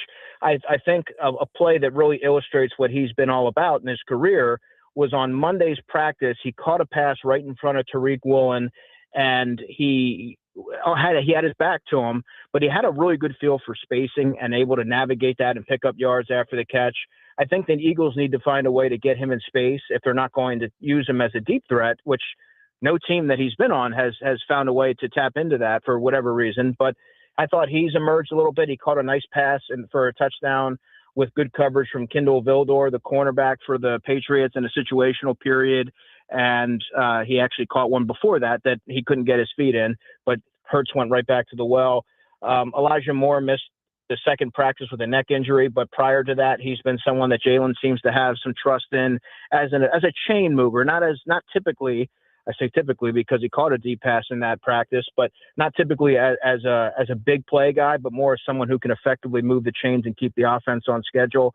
And Darius Cooper's cooled off a little bit after a really hot start to training camp, didn't have a good preseason game. So of that group, I mean, there's a little bit to be desired. I mean, the Eagles just waived Johnny Wilson right as we got on this call, and that's a shame because Johnny Wilson's a player who I was curious to see how he would fit in this offense. I think the Eagles really liked him, but he's been sidelined with a knee injury. So I think their wide receiver depth, we're going to learn a lot about that over the next couple of weeks. Mekhi Lemon, needless to say, still needs to get he needs to catch up, and that's not going to be an easy task. But aside from those the top three receivers, I do have questions in terms of their depth. No, and you should have questions. And yes, Johnny Wilson, waive with injured designations. What I'm reading, he will revert to the injured reserve if he clears waivers. So that is definitely a shame, because now the Eagles are losing a guy who, people were very curious about seeing how he fit into this offense. But I guess that means just more opportunities for these other guys. Between the Hollywood Brown, Elijah Moore, Darius Cooper, do we anticipate all three of those guys to get significant action tomorrow night in preseason game number 2? And of those three, who are you most curious about for tomorrow night? Well, we'll have to see about Elijah Moore, because as I mentioned, he had the neck issue that kept him out of day 2. But I am anticipating seeing a lot of Darius Cooper, a decent amount of Hollywood Brown. I mean, he only played 7 snaps. Him and Elijah Moore played 7 snaps in the preseason opener. There's not a lot more that they can learn about him. So you don't, and if you know that he's going to be on the roster, or if you have a pretty strong sense, I mean, it's $5 million guaranteed, pretty much gives you the answers to the test there. Sure. I don't know that you want to expose him to unnecessary risk, but there's other guys there. You have your Quez Watkinses, you have your Britton Coveys and other players. Hollywood Brown and the players that we talked about, really Hollywood Brown, they got a lot of quality work in the joint practices. So I don't know that you're going to see a lot of him, but in terms of like Darius Cooper and some of those other players, that's fair to expect. Andrew, before I let you go, some of the reports coming out of the joint practice were about Jalen Hurts getting the ball to Saquon, to Will Shipley in different situations as outlets. What is your perspective on the running back's role? How is shaping up to look like in this offense? Well, I'm glad you mentioned that, because first off, I do want to mention that I know that training camp and preseason is a lot about finding out who's going to be the final pieces on the roster and the down the roster type of players, who's your sleeper. But I don't want to lose sight of the star players who are going to mean the most when the Eagles get into the regular season. And Saquon Barkley's had a really strong training camp. He showed good juice and burst. Really, he's no different than the player that he was since he's been here. But yes, both Saquon Barkley and Will Shipley caught the ball very effectively. Tank Bigsby, that's not necessarily his forte. I am curious to see if they choose to get him in the mix there as well. But I know with Will and Saquon, they're really lethal on those wheel routes. But it seems like we say this every summer, that they're going to be involved. And then when the regular season rolls around, it becomes an afterthought. But in this offense with Sean Mannion, which we don't have an entirely firm grasp on what we can fully expect, we have an idea. I would imagine that you want to have those built-in outlet options for your quarterback in a timing-based offense where you have to get the ball out quickly. Why not make life a little bit easier for your quarterback and have those built-in answers in terms of the running backs? But I don't think it's that the coordinators in the past haven't wanted it. Jalen Hurts has to be able to embrace it if that's something that Sean Mannion wants to do, because for whatever reason, every offense, every iteration of it year after year has not incorporated it. But I think in this particular circumstance, it makes a lot of sense. For more Eagles coverage, go to InsideTheBirds.com. For all of Andrew Checo's coverage for you and Inside the Birds podcast. Like, subscribe, and download wherever you get your podcasts. And Andrew joined us here on a Friday edition of the Sports Bash on 97.3 ESPN. Andrew, happy hour Friday to you. Keep up the great work, my friend. Thanks, man. Take care. Josh Hennig filling for Mike Gill here on the Sports Bash on 97.3 ESPN. Again, Football at 4 is always brought to you by Ocean Casino Resort. The Fanatic Sportsbook at Ocean Casino's Gallery Bar Booking Games is the go-to game day destination with huge screens, great drinks, and all the sportsbook action you want. It's the perfect play to catch every play because those big screens and big bets, game day hits differently at Ocean Casino Resort. To learn more, visit theoceanac.com. And don't forget to check out their live entertainment, including coming up Sebastian Maniscalco, September 17th through 20th and 24th through 27th. All right, coming up on the other side, we will check back in on the Whitehorse RV text board at 609-403-0973. Plus, we will have our Phillies lineup today, and that is presented to you by Chachi's 13th Floor 609-403-0973. That's text board. Josh Hennig hanging out with you on 973 ESPN FM, the 973 ESPN mobile app powered by First Bank of Sea Isle City. And we are streaming live on YouTube and X at 973 ESPN. LeBron James plays here. Here's James for three. Got it. LeBron James knocks it down. 97.3 ESPN, South Jersey's radio home of the Philadelphia 76ers. For over 135 years, First Bank of Sea Isle City has proudly served Cape May County. With a commitment to maintaining a hometown feel, we provide secure, convenient deposit and loan products every day. We're more than just a bank. We're a trusted community partner, offering personalized banking solutions that make life easier for local families of all ages. First Bank of Sea Isle City. Look for our lighthouse in your neighborhood and discover what makes us different. Member FDIC, Equal Housing Lender.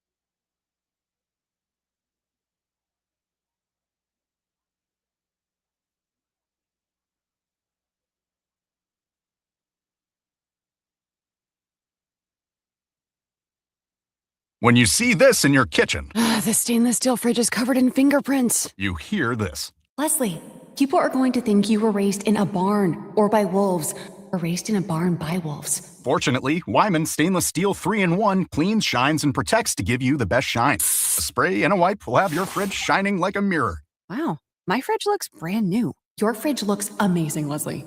Sorry, I was being a little dramatic earlier. Your kitchen says a lot about you. Let it brag with Wyman. Bird fans, don't fumble your game day spread. Whether you're hosting a party of 1 or a tailgate of 100, Marcachi Meats in Vineland has got you covered. Load up on quality meats for your next watch party or tailgate and make your game day spread a win before kickoff. Check out their weekly specials at marcachimeats.com or on their Facebook page. And join the Marcachi Meats membership to get sale prices emailed right to you. Marcachi Meats on North Del C Drive in Vineland and online at marcachimeats.com. Your game day lineup starts here.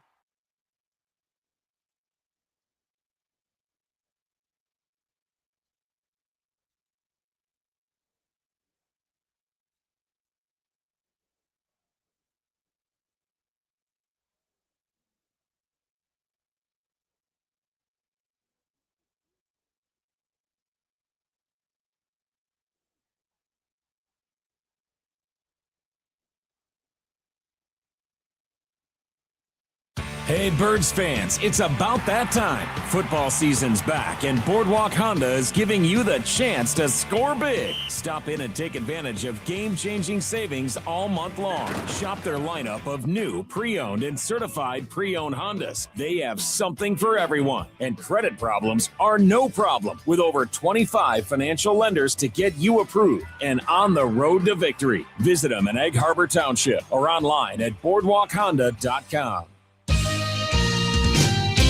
This is the Town Square, New Jersey Info and Weather Network.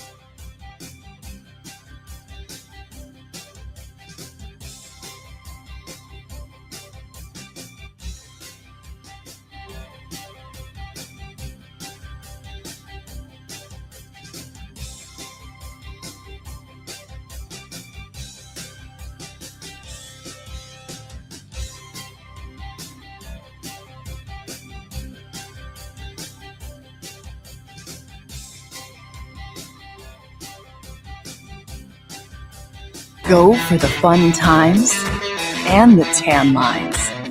Experience an Atlantic City you never knew. Go to Ocean.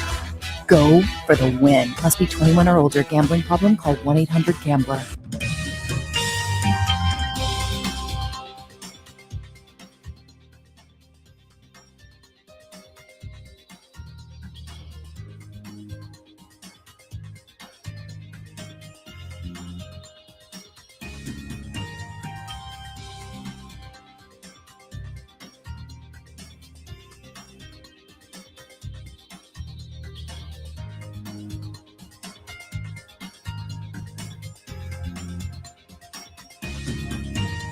Take the winning drive to RK Kia of Vineland, where you get RK coverage, no charge. RK does it right. RK Kia of Vineland, myrkkia.com. We have the perfect solution for sitting in traffic. You come with me.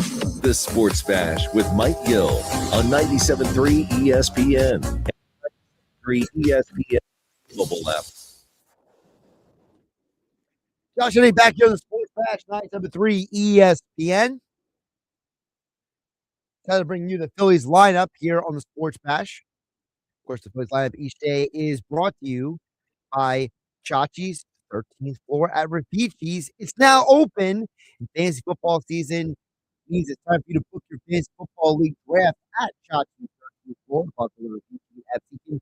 For just $20, your draft package includes quick food and cold beer. Chachi's 13th floor, proud partner of 97.3 ESPN. There are go-to places this year for 97.3 ESPN Fantasy Draft.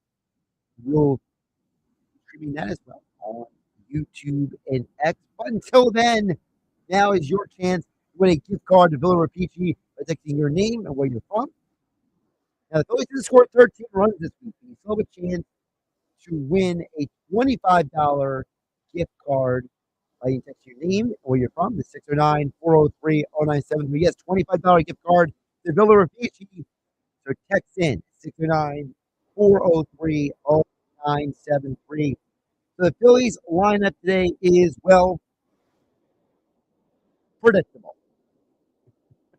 And I say that kind of, crankily, but it's really not that bad. But it's Schwarber, Turner, Harper, Arias, Bone, Stott, Marsh, Realmuto, Crawford, with Jesus Luzardo on the mound. So pretty much the usual lineup they've been running out there. And I would say just get used to this lineup because the Phillies don't face a left-handed pitcher for another couple weeks. So all right-handed starting pitchers, you're probably going to see this lineup in some form or another pretty consistently for the rest of the Cardinals series and then for their road trip against the Mariners and against the Angels as well. So you probably won't see a major change in the lineup or any, the Edmundo Sosa, Derek Hills, those kind of guys starting until at least the Diamondback series. So that's number one. Number two, we talked about this a little bit earlier with Bob Wankel about the idea that the arrival of a Luis Arias has opened the door for a guy like Alec Bohm to re-find himself again. When you're not asking Bohm to be one of your four best hitters, which is he's not, he shouldn't be. On most teams, he wouldn't be. So now you're asking him not to be one of your best hitters. You're asking him to be a part of a larger collective lineup. That's probably a huge reason why he has bounced back the way he has. And so going into this weekend series with the Cardinals, which the Phillies do need to win 2 out of 3 to keep solidifying themselves where they are in the wild card standings. And also because you're going on a road trip and you're going to Seattle, to the Angels, to the Arizona Diamondbacks. Not exactly an easy road trip.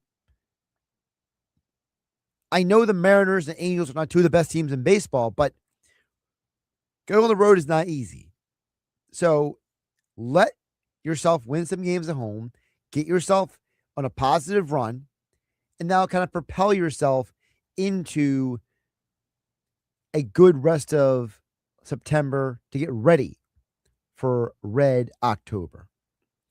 Speaking of the Phillies, I asked the question a little bit earlier in the show, and you guys can chime in on the text board at 609-403-0973, the Whitehorse RV text board. In Williamstown and Galloway, your RV adventure starts here at Whitehorse RV Centers, 609-403-0973. I asked earlier, what is your ranking of the Phillies uniforms? And I gave it away a little bit earlier. McGarry and I talked about it. I can't stand the Phillies Connects, number one. And number two, I'm not a fan of the cream uniform either. To me, I'm much a traditionalist.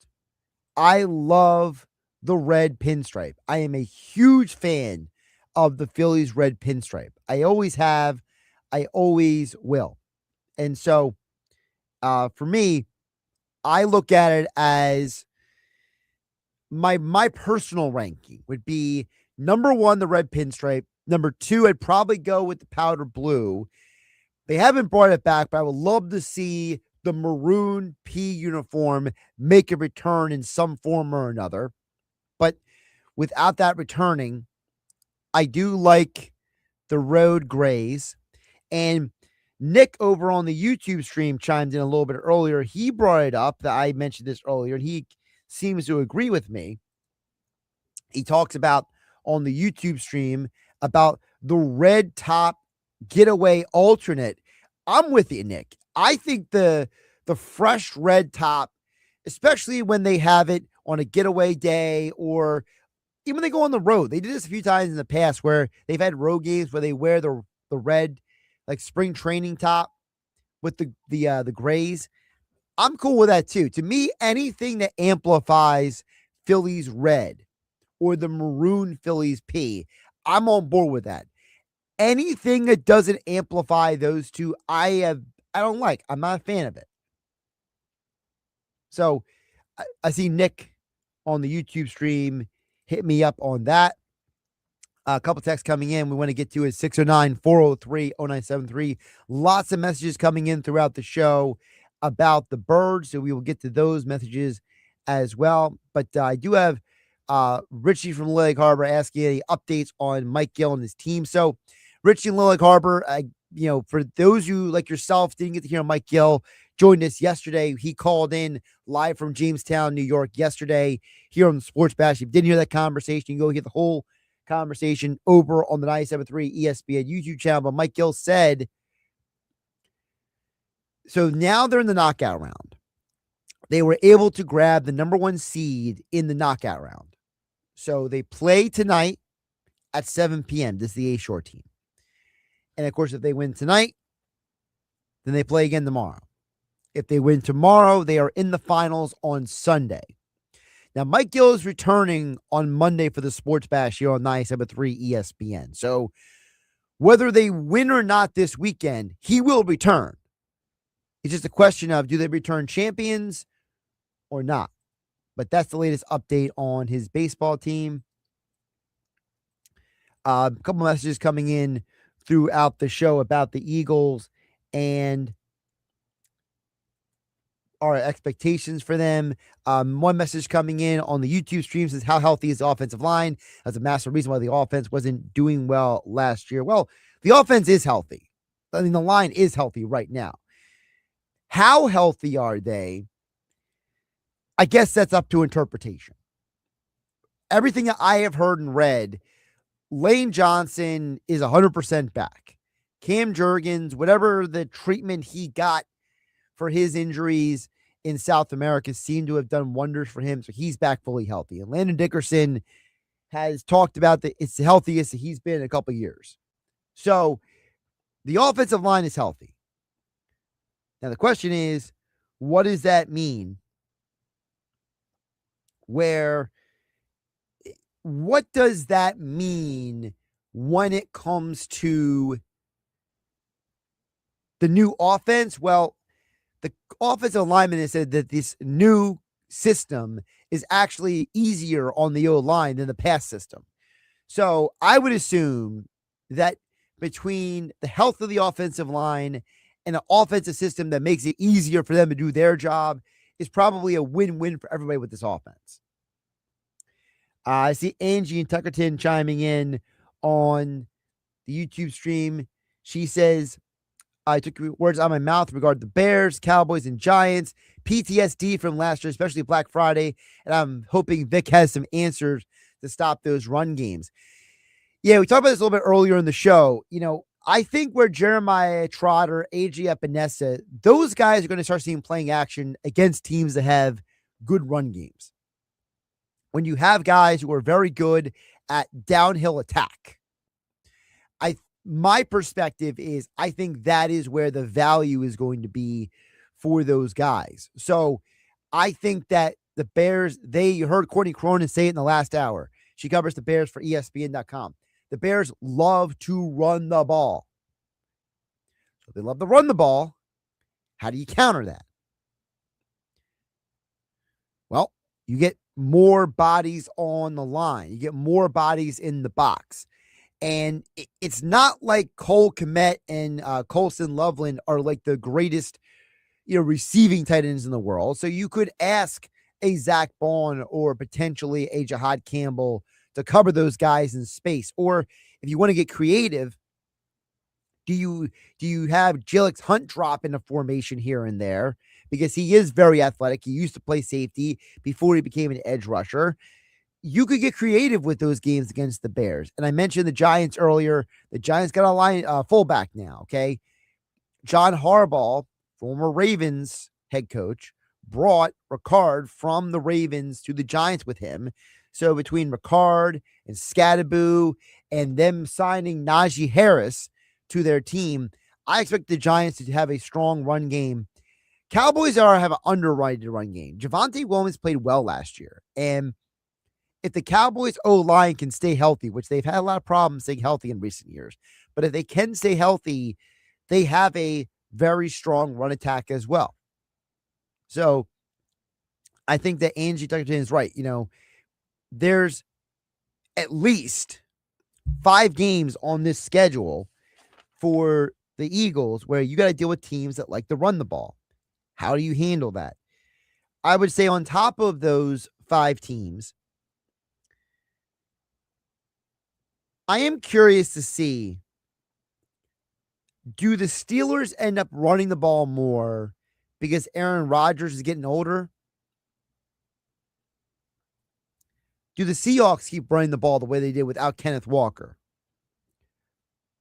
What do the Rams do offensively this year with their run game? Because Kyron Williams got a ton of touches in the last couple of years. Do they keep running him until the wheels fall off or not? And of course, let's not forget, later in the season, I mentioned about Seattle, but don't forget week 17, the 49ers. If Christian McCaffrey is healthy and George Kittle is healthy, I know there's some what ifs, but still, if they are healthy, it is something to keep an eye on. Let's get in one more text on the White Horse RV text board. Another one coming in from Jeff in Ocean City at 609-403-0973. Says, I'm waiting on my itinerary for Nashville weekend with the Birds. I'm told thousands of Eagle fans are going to have a great weekend that weekend. Yes, so that is the weekend of the 20th. I mean, if I had to pick an away game, I would probably pick Nashville. I'm trying to think if there's another one on this schedule that I would go out of my way for. I mean, probably. I mean, Nashville probably is the most exciting because it is Nashville and there's a lot of things to do down there. I would say if you're someone who loves golf, you might want to do December 6th because that game is at the Arizona Cardinals. So if you're someone who loves golf, maybe that could be a good golf weekend for you. So that's something to think about. There's not a ton of great destination games. Like, I guess if you wanted to make a weekend of going to see a Cubs game and go see the Bears late September, that could be one trip for people. I feel like London's a commitment. You're either going on a London trip or or you just have zero interest, right? So it's 1, 2. I really only see 4 destination away games. It's pretty much it. Out of the entire 17 weeks, I only see 4. By the way, there is no Nuggets today. Nick Nuggets is on assignment today. He's got things going on. He texted me earlier today, confirming that he would be unavailable today. So no Knicks Nuggets for the show today. More text coming in the White Horse RV text board. Wow, this text board just blew up all of a sudden at 609-403-0973. A couple of texts coming in. Alex, producer for the Locker Room with Billy Schwein on the weekend, says, I'm wearing the red jersey to the game tonight. There you go. See, there it is. That's what you wear. You don't wear the abomination City Connect. You wear the red jersey. You wear Phillies red. It's a good job by Alec Berard, as producer on the weekends with the Locker Room with Billy Schwein. Of course, you hear him on my show at times as well when he produces with me on 97.3 ESPN. Alex is a good man. He gets the assignment. He understands. Phillies red, not City Connect.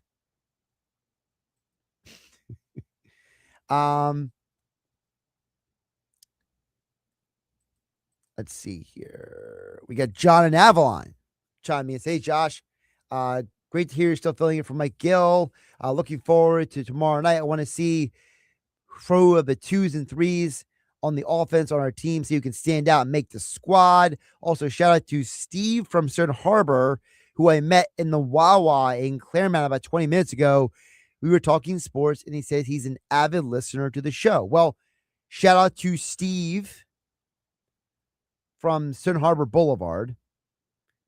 The Wawa in Claremont. That would be, you mean Ocean View?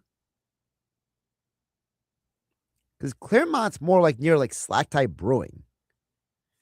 So I'm guessing you mean I'm thinking here, there's the Wawa in Ocean View. There's the Wawa in Cape May Courthouse. There's no more Wawa at the corner of Route 9 and Avalon Boulevard. So I'm guessing you meant the Wawa in Ocean View, where Sea Isle Boulevard is. Now, John Avalon, you got me all mixed up. You're from Avalon. Steve is from Stern Harbor Boulevard. You're at the Wawa in Ocean View. My geography and my brain has gotten messy. Let's get back to sports here. Yeah, I'm definitely curious to see, John Avalon, who of the second and third teams is going to step up. Because number one, we don't have confirmation who actually is the backup quarterback for this Eagles team. So both Dalton and Tanner McKee did not look great last week. So who is going to be the backup quarterback? This might be an opportunity for each one of them to maybe solidify themselves in that job. We talked with Andrew DeCecco about the wide receivers. He said that Elijah Moore might not play because of, he missed the second day of joint practice. But listen, if Elijah Moore doesn't play, maybe it's an opportunity for a guy like Hollywood Brown to really lock in his role on this team. Darius Cooper is the guy that people have been raving about for weeks now. Could this be a game where he locks in his role? I don't know if we're going to see Mekhi Lemon. I mean, the guy has basically had one practice the entire month. Quez Watkins. Could Quez Watkins find his way back onto the roster on this team? He's a guy that might see some action. Now, we did hear today about, I want to say 20 minutes ago, actually 30 minutes ago, that Johnny Wilson has been waived with an injury designation. So you're not going to see him in preseason anymore. That's disappointing because he was a guy that a lot of people had a lot of hopes for. But you know the guy who is going to play tomorrow night, who I am very excited for? Anyone who's listening to us here on 97.3 ESPN knows, and John Avalon probably nodding his head when he hears this. I have been a huge advocate of Eli Stowers. I am so high on that guy coming out of college. I am a huge, huge, huge fan of his. So, I would love to see him get more action in this preseason game tomorrow night when Merrill Wilson might quick call the action. here at home for Eagles football in South Jersey, 97.3 ESPN. We'll get to more of your text messages on the other side. Keep them coming in on the Whitehorse RV text board at 609-403-0973. Don't forget the Phillies fastball coming up in about 15 minutes. Oscar Budejen is back for today's edition of Phillies fastball. We will get more into the Phillies weekend series with the Arizona Cardinals with Oscar coming up in about 15 minutes. So stay tuned for that. All that and more still to come. And by the way, I haven't seen a single Happy Hour Friday text today. I mean, do you guys only do recommendations when Mike Gill is here? What's up with that? Come on. You think Mike Gill is the only person who drinks beer around here? I mean, come on, guys. You're better than that. Where's Josh and Kate May?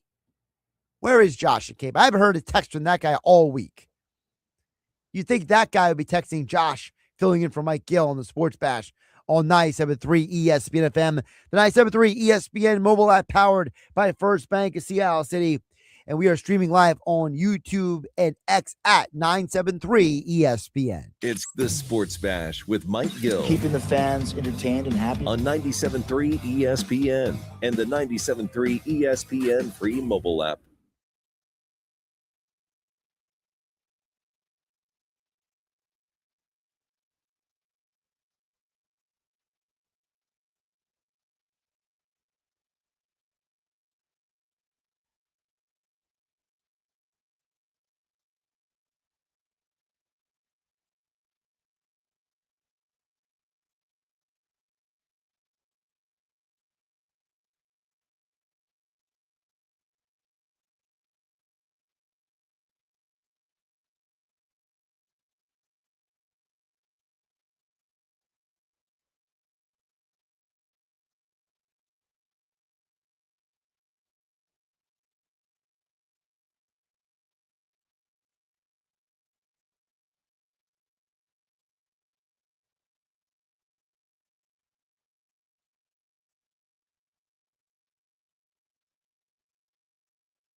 This is a special alert to all Americans who own a vehicle with less than 200,000 miles with an auto warranty about to expire or with no warranty coverage at all. Due to a decline in the economy, CarShield is announcing a low-cost month-to-month vehicle protection plan that is now available to the public to save any driver out-of-pocket expenses on future auto repairs. Call now to find out how you can pay almost nothing for covered auto repairs. Yes, you heard that correctly. Pay almost nothing for covered auto repairs. An open phone line has been established for all drivers to call for a free quick quote. Call 800-923-6829 now. Drivers who are covered will not have to pay for covered repairs again. This protection plan is at an all-time low. Additionally, drivers who activate this vehicle protection today will also receive free roadside assistance, free towing, and car rental options at no additional cost. Call us for your free quick quote today. 800-923-6829. That's 800-923-6829. What do you have to lose? Call 800-923-6829. Again, 800-923-6829.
When adventure is calling, turn to the experts at Whitehorse RV Center. For over 50 years, families and adventurers have trusted Whitehorse RV to find industry-top brands and the floor plans that fit every lifestyle. From travel trailers with bunk beds and outside kitchens to motorhomes and destination trailers. Whether you're hitting the open road or planning a local campground getaway, it's about experience, selection, and people who care. See why generations have answered the call with Whitehorse RV Center, because your RV adventure starts here.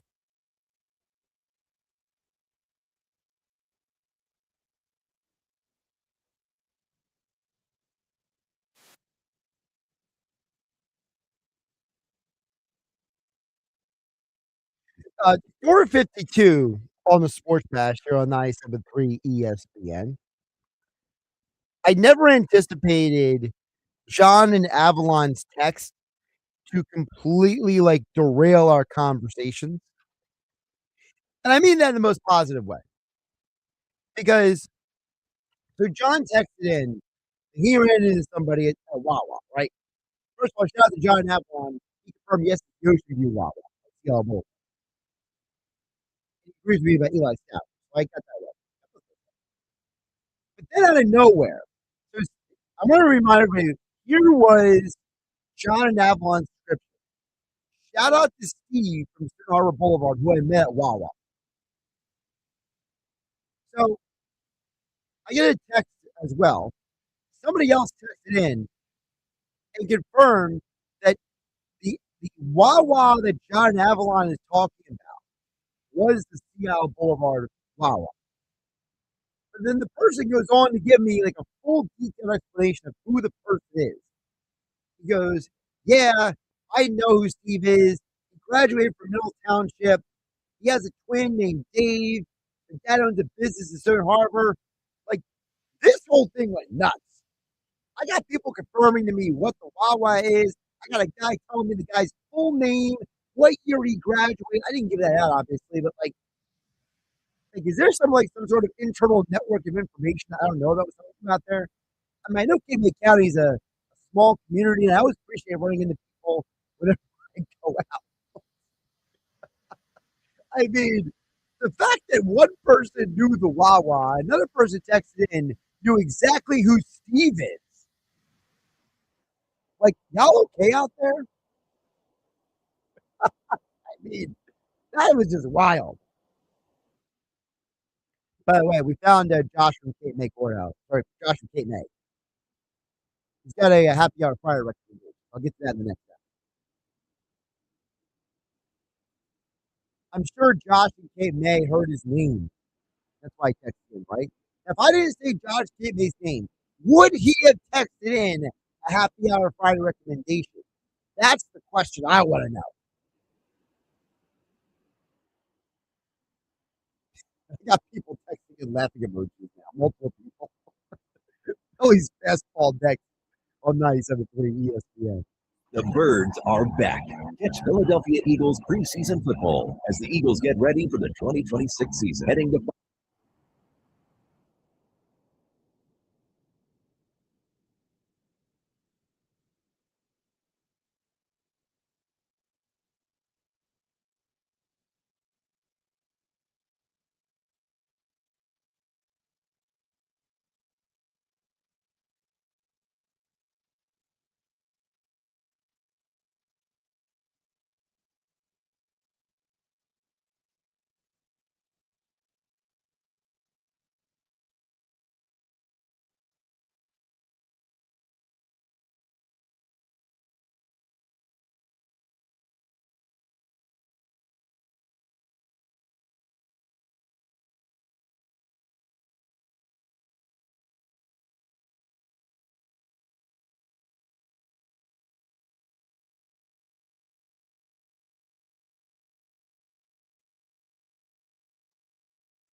At 0 point would I ever consider not being a fan of the team. 97.3 ESPN, WENJ, WENJ HD, Millville, Atlantic City, a Town Square media station serving all of South Jersey. This is the Sports Bash with Mike Gill on 97.3 ESPN and the 97.3 ESPN free mobile app. Now live from inside the Ocean Casino Resort Studio, here's Mike Gill. 5 o'clock hour of the Sports Bash. Josh Hennig filling for Mike Gill on 97.3 ESPN. Shout out to Josh gave me driving home. He gave us a happy hour recommendation. You guys can give your recommendations as well at 609-403-0973. It's time for Phillies Fastball, brought to you by Ventnor Social, the place to go to get every Phillies game on their 20 big screen TVs while enjoying great food and drink. Visit their Facebook page for update info on upcoming specials. Don't forget, the Sports Bash will be back there on the 26th. This coming Wednesday, Mike Gill will be back. He'll be back at Ventnor Social here with the Sports Bash on 97.3 ESPN. Right now, it is time for Phillies Fastball with Oscar Budejen. He joins us right now on 97.3 ESPN. Oscar, welcome in. How you doing today? Josh, I'm doing great. I mean, not better than the Philadelphia Phillies. They own the best record in baseball in the month of August. When you look, I was looking at the stats, and it's just mind-boggling. 5.4 runs per game, number 2 in all of baseball in the month of August, and a 3.15 ERA, number 4 in baseball. Look, we've been talking all along, this team strikes out too much, this team don't get, base on balls. Well, you know what? They're number 1 in baseball in the month of August, the most base on balls and the most, the least amount of strikeouts. I mean, it's just, amazing what this team has done. I think a rise has a lot to do with it. And if you don't believe me, Bryce Harper in the month of August has a 518 on-base percentage. 518. I mean, come on, guys. What's going on here? And then you look at Baum and Stott and Justin Crawford. Hey, I'm a little bit more optimistic than I was a couple weeks ago. I mean, this team has the potential even to catch the Braves. I mean, the Braves we'll talk about what the Braves have coming up right now. They're playing Milwaukee. They're actually losing 2-0 when we speak here. Look, I'm liking the prospects right now of where this team is looking. Yeah, the Brewers keep playing these games early in the day, and it's ruining my fantasy baseball team. Okay, it's absolutely destroying my ability to play fantasy baseball because I keep forgetting to check my lineup earlier in the day, and I keep leaving Bryce Terang and everybody on my bench. So it's the Brewers need to get back to playing 7, 8 o'clock games. I'm tired of these early games. But enough of my you need to do it like I do. I hardly play with any bench. I'm on the hitters. I just try to have an elite lineup and just let it run. I have Wilson Contreras, and he brought in a run a few minutes ago. I got 20 different guys injured on my fantasy baseball team, but enough about me. I like what you mentioned about the hitters, Oscar, because I wanted to bring this up with you. We kind of touched on this a little bit about this the other day, you and I, but I wanted to follow up on it. We've talked a lot about how the Phillies hitters as a whole have hit better this month, and particularly Alec Bohm. And I don't think it gets talked about enough how the Luis Arias acquisition may have benefited him as much as anyone, because now Alec Bohm is not being asked to be one of your 4 or 5 best hitters. He can now be that second tier down, right? He can be a guy that, hey, Alex, we're not asking you to be one of our best hitters. We're just asking you to be part of the team. And I got to imagine for a guy like him, maybe that pressure, maybe that stress being taken off of him, even if it's a little bit, right? Maybe that can help his mind. I haven't looked at his splits, and I'll try to look at them as we speak here in terms of the position of the order. But historically, over the last 3 years, he has had to be the 4th guy, either the 4th or the 5th guy. It was either him or Nick Castellanos hitting behind Harper, and they didn't make enough contact or enough solid contact in the case of Baum. I mean, a lot of going for the first pitch out there, trying to avoid to strike out. I mean, he looks like a different hitter the way he's been hitting over the last few days. I mean, I'm like, what is this the Alec Bohm that we know? I mean, what's going on here? I mean, it's truly, I mean, incredible what this team has done this month. Truly, I mean, I am in shock, to be honest with you. I mean, and when I get it with Bryson Stott. Bryson Stott have been playing better every month since the start of May. He has improving every month. By the way, a couple of plays he made at third base the other day to end the game. I mean, that was sick. I mean, that was a really good baseball there. On he showed he can that he has a glove in addition to being able to hit at least for this month. So. Look, I'm liking what I'm seeing. And Alec Bohm, I mean, especially, I am very surprised how good he has hit this month. I mean, compared to where he's been the entire year. I mean, he's 30 years old. He should be at the prime of his career. And we have not seen him hitting like this in a while. Just so, let me see here. On his career, looking at the different spots where he hit. Here you go. He has, when he hits his OPS, he's had 63 games hitting second. He has a 671 OPS, pretty bad. Third, 794, pretty decent. Fourth, 720. Fifth, 717, and then sixth, 711. So the best place for him to hit his pitch. He's played 55 games. He's hitting eighth. So, but I agree with you. I mean, I think there's less pressure on him. He looks a lot more relaxed. This whole idea about a plan, which surprised me because, look, since I know baseball, I played baseball. I mean, we always had a plan. I mean, we sit down, see who's pitching, and then there's a plan to go after the pitcher. I mean, see a first pitch fastball hitter that we need to go after it, or do we need to be patient? I mean, his control might not be perfect. You establish a game plan, and hearing that for the first time they're having meetings and game planning. I mean, look, maybe they should have had this a long time ago, and but this team is winning, and there's nothing. I mean, is the redemy of every sickness is winning. So we're in great shape, and this team is looking really, really good at this point. And Oscar, what's interesting is you mentioned about having a game plan. I think that's the other thing going into this weekend. Well, you better have a better game plan than you did a couple weeks ago, because the last time you faced these three pitchers in St. Louis, you didn't do so well offensively, right? You had some issues, and let's be realistic. You know, it's not that Leahy or Palante or Dobbins are like the best pitchers in baseball, but for whatever reason, Oscar, this Phillies team at times struggles against, no-name pitchers, right? They have these issues where it's like, hey, they seem like, I don't know what it is. Do they zero in more against certain pitchers than others? It almost feels like it. So I hope that whatever the game plan was in St. Louis, they better put that on its head this weekend. I think, look, the fact that they face both Palante and Leahy is going to help them a lot. I think this team they're hitting. I mean, they're hitting since the Field of Dreams game. I mean, this is a different team. They haven't lost, and they're scoring 7. I mean, last game he scored 4, but before that they had 7, and 9 runs. What they did in Minnesota, I do believe this team is at another level right now, and I expect that they will play much better. Our hitters are going to be much more effective this weekend against St. Louis Cardinal teams that are playing for their lives. I mean, they are right there in the thick of the race, but I just don't see it. I mean, to be honest with you, I just don't see. The Cardinals are right now 2.5 games. I think it's let me see here. I was looking at the standing. Here we go. Here's the wild card. Right now, the Cardinals are 2.5 games out of the wild card. Look, they have an opportunity, and this weekend is very, very important for them, just like it is for the Phils. So it'll be very, very interesting.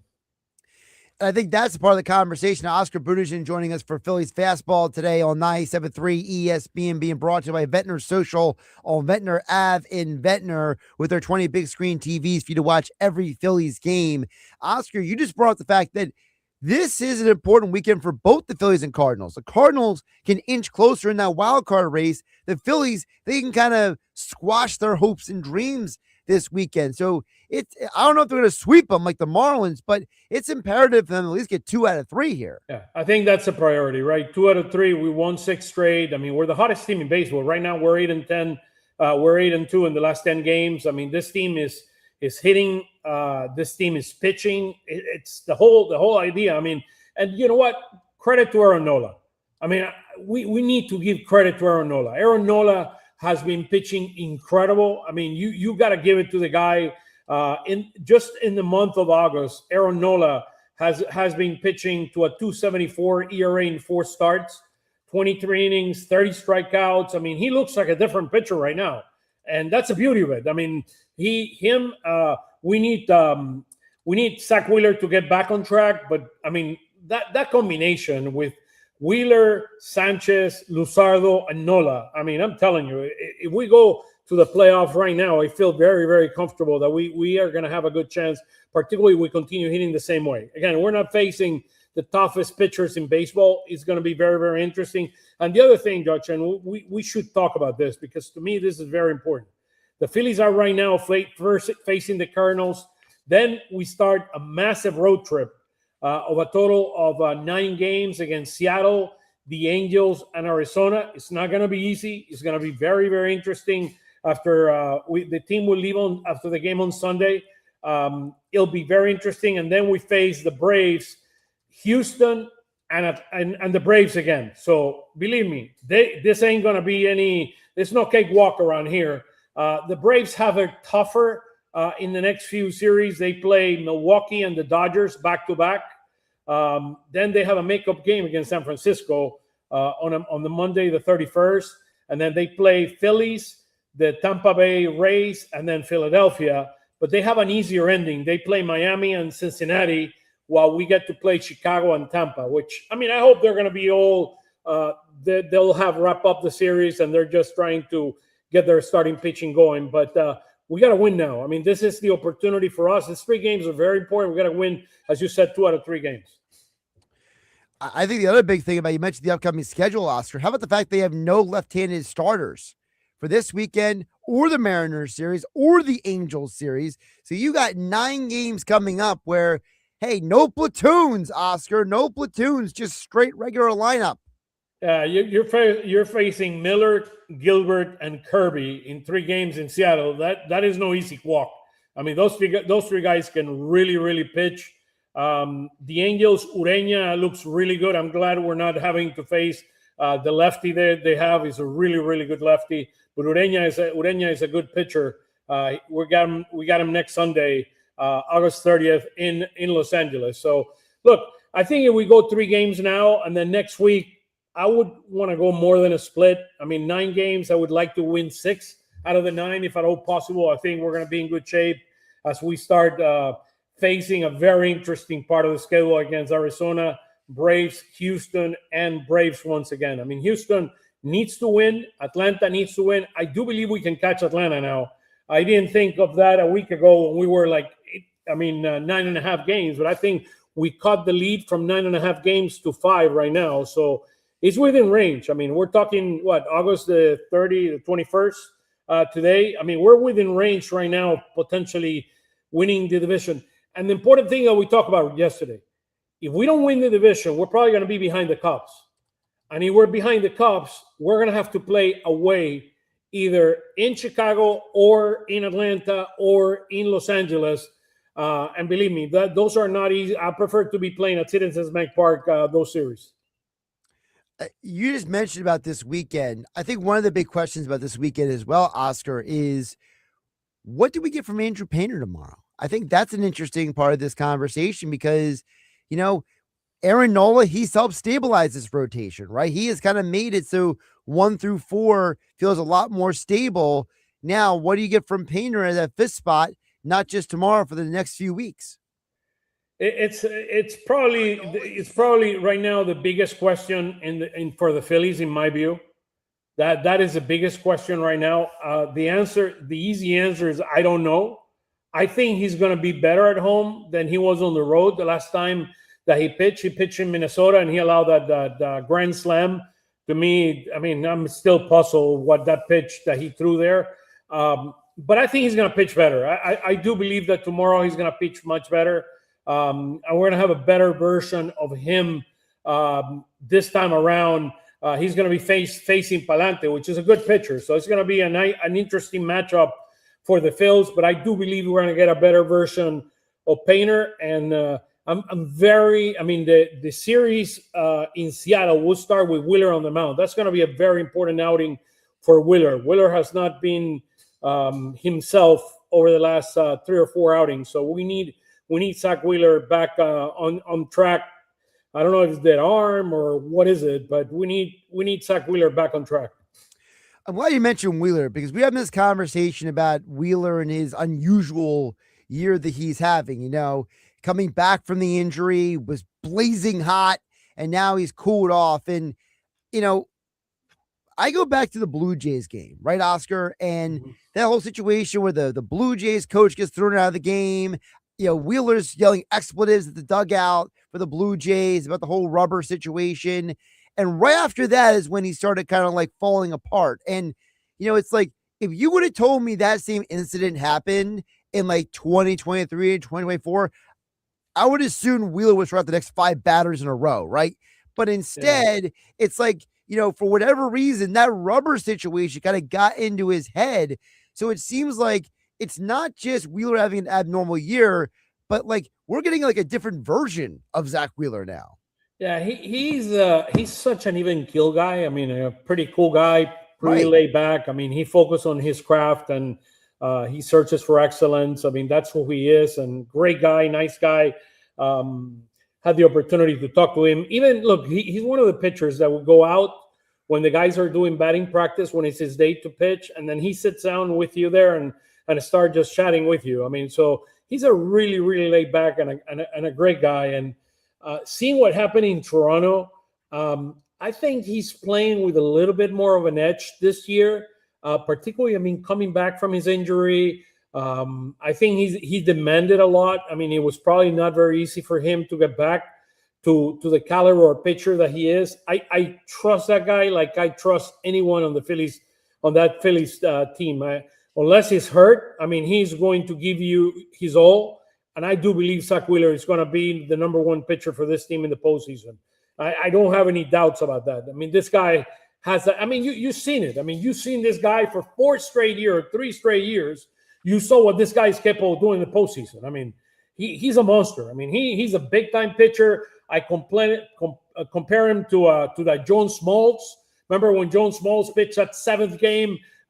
He's a horse. I mean, this guy, I'm telling you, in baseball, you ask me to put one pitcher, I pick him ahead of, Scoobo and anyone you want. I put this guy number 1 because this guy he's smart. I mean, he combines tremendous pitching skills together with kind of a go-get attitude. I love this guy. I mean, this guy is a workhorse, and I think he's gonna be just fine. I would not worry too much about it. But look, I want to make sure that he gets out of this funk as soon as possible because this team is not going anywhere without Zach Wheeler pitching really, really well. Because if not, you're going to lose one of the initial games in the series. And I do believe he probably should be our number 1 starter.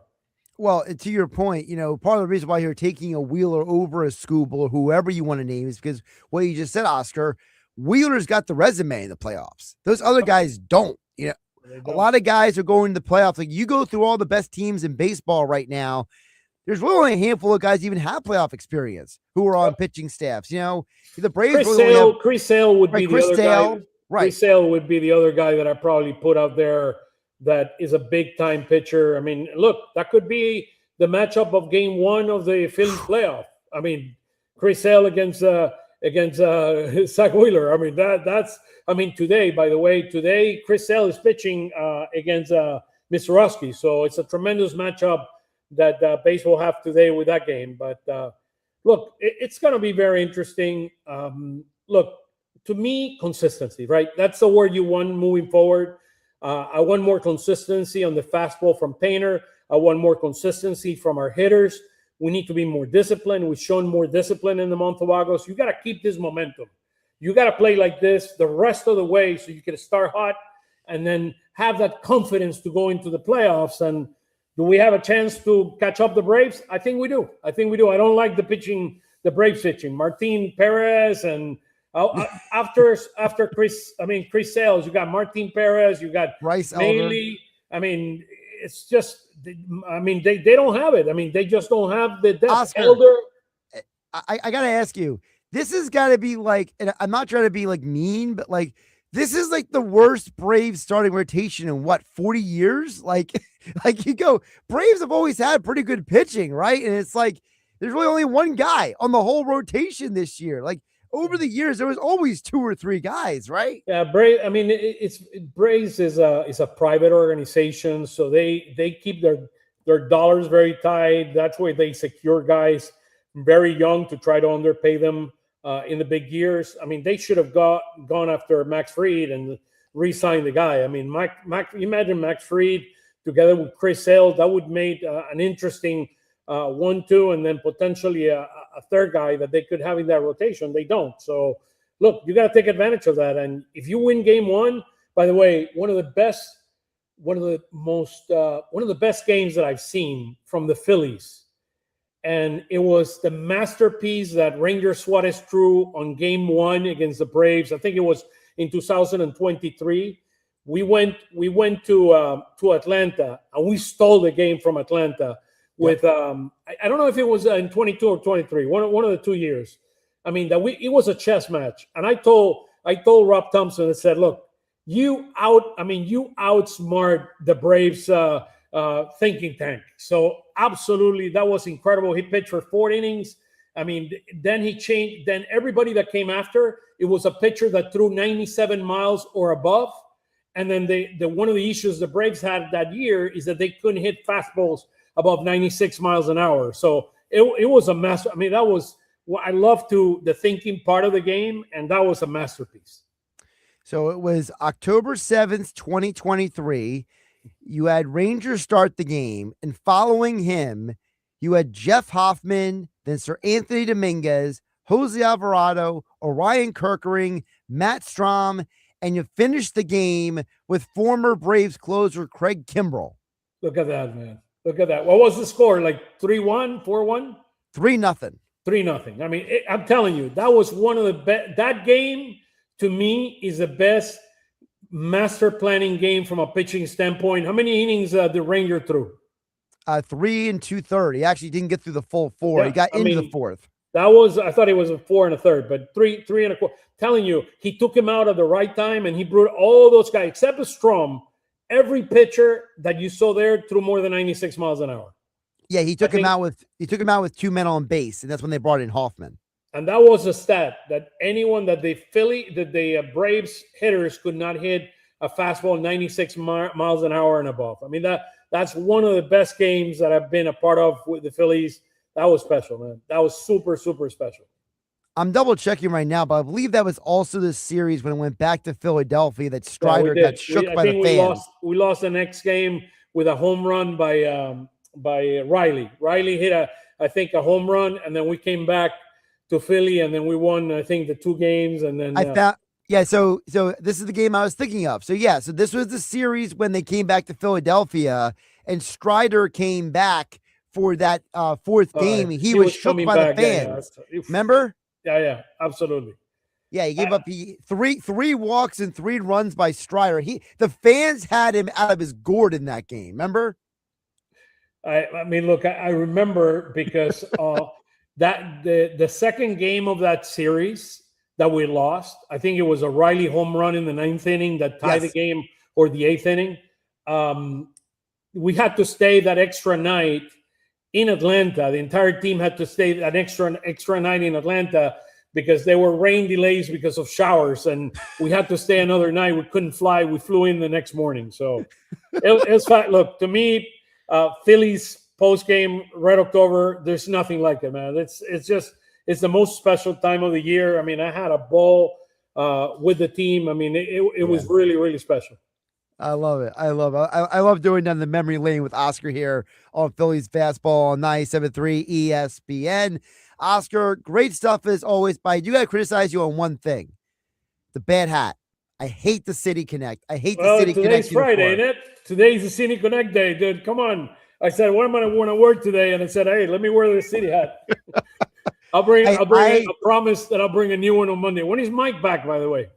He's supposed to be back Monday. So his team, they play tonight Okay. If they win tonight, they go to the semifinals. And if they so the semifinals are tomorrow, and then the finals are on Sunday. So no matter what, when Mike returns on Monday, he's returning in some capacity, championship or not. No, he either comes with a championship or he comes in third place. Right. That's not good enough. Go, Mike. Oh, Mike, go get them. Thank you, Judge. Appreciate you, man. Have a great weekend. And, hey, go Phils. And hopefully, and don't forget the Philly store. I mean, you can find all the great Phillies merchandise. He also has some LeBron James T-shirts that are out of this world. John Foley, great guy, part of the family. So thank you, Judge. I appreciate you, man. Yeah, just buy everything from Foley except for the Philly Connect hat. Yeah, except the Philly Connect. I don't think he has the Philly Connect. That's what I'm telling you, the best array of T-shirts you'll find in the city. Go there at 22nd and South Street. Oscar, great stuff. Have a good weekend. Take it easy. Josh Hennig, Philly for Mike Gill here on the Sports Bash on 97.3 ESPN. It is funny that Oscar was wearing the Philly Connect hat after I spent half the show talking about how much I hate the Philly Connect uniforms. We're also streaming live on YouTube and X. That's where you saw Oscar wearing the Philly Connect hat. All right, I got a bunch of texts coming in. I put the message out. I got Josh at Cape May, Jay and Cape May Courthouse. I got some others coming in. Who else is this on the text board? Justin from Ventnor. I got messages coming in about Happy Hour Friday. So get all your messages coming up on the other side. Also, the Eagles and Phillies have been the conversation throughout the show. The White Horse RV text board is 609-403-0973. Josh Hennig hanging out with you, filling in for Mike Gill on a Happy Hour Friday edition of the Sports Bash on 97.3 ESPN. You're listening to the Sports Bash with Mike Gill. And if you're not down with that, we got 2 words for you. On 97.3 ESPN and the 97.3 ESPN free mobile app. Go to get your game on at the Fanatics Sportsbook in the Gallery at Ocean Casino Resort. Cheers your favorite drinks while cheering on your favorite team. Go for the sports scene and go for the endless screens. Go where fans become fanatics at the Fanatics Sportsbook in the Gallery. Go to Ocean Casino Resort. Go for the win. For more information, visit theoceanac.com. Must be 21 or older to wager or consume alcohol. Gambling problem? Call 1-800-GAMBLER.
You're listening to the Sports Bash with Mike Gill. When I'm driving, I got a guy on the radio who talks to me. I can't see him, but he talks to me. On 97.3 ESPN. The 5 o'clock hour of the Sports Bash is brought to you by Cross County Connection, providing fare free transport across southern New Jersey. For details, call 856-229-7571 or visit driveless.com.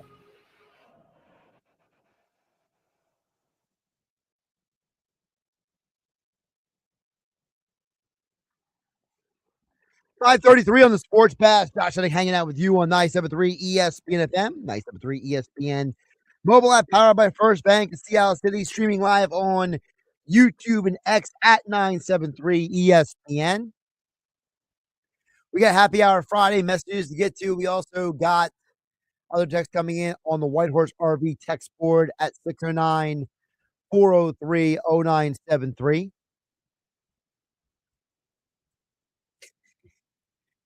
I'm laughing a little bit because I think one of our most blunt daily textures we get is Ray in EHD. Ray's like unafraid to tell you if he agrees or disagrees with comments. So I love how he's just rolls into. I feel like Ray's the guy. So like, if anyone has ever watched shows like Cheers or Frasier, where there are certain characters who they never walk in and say hello. They just walk in and just start their diatribe or start their rant or just start going into whatever topic they want to talk about. And Frasier's character would always turn around, whether it was Cheers or whether it was his show. And he would just kind of have this look on his face like, hello to you too? How you doing? Like, nothing? No, we're just doing right into it. All right, here we go. Ray HD is the guy who just rolls right in and says, he goes, damn, Josh, why don't you like the City Connect uniforms? I can't. I kind of like the fact that we get a little bit of color in the uniform they don't wear very often, Ray and EHD. That's why I don't like it, Ray.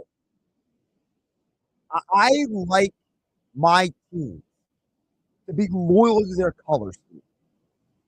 Like, I hate when the Eagles wear anything that is not green, black, white. If it's any other color, I don't feel it. You know, to me, and especially a sport like baseball, but to me, it's any sport. There are colors that you identify with your team. You know, when I say a certain team, there are colors that immediately come to your mind. When I say go Birds, you think green. When you say go Phils, you think red. When you say Flyers, it's orange and the black.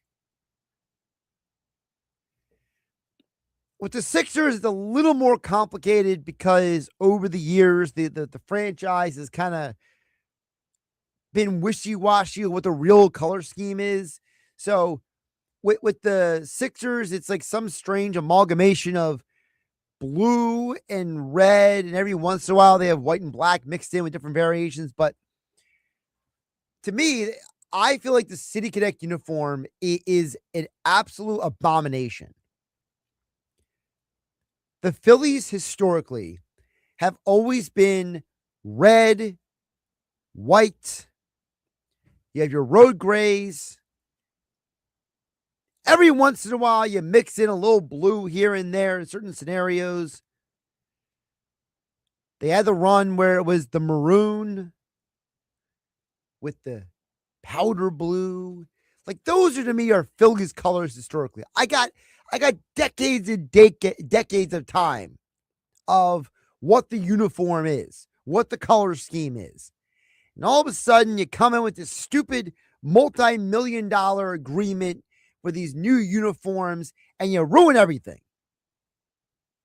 Like Mike McGarry brought up earlier about how he doesn't mind the New York Mets black uniform. And I said, of course you don't mind it, because you have positive memories of Mike Piazza hitting home runs in the Mets black uniform.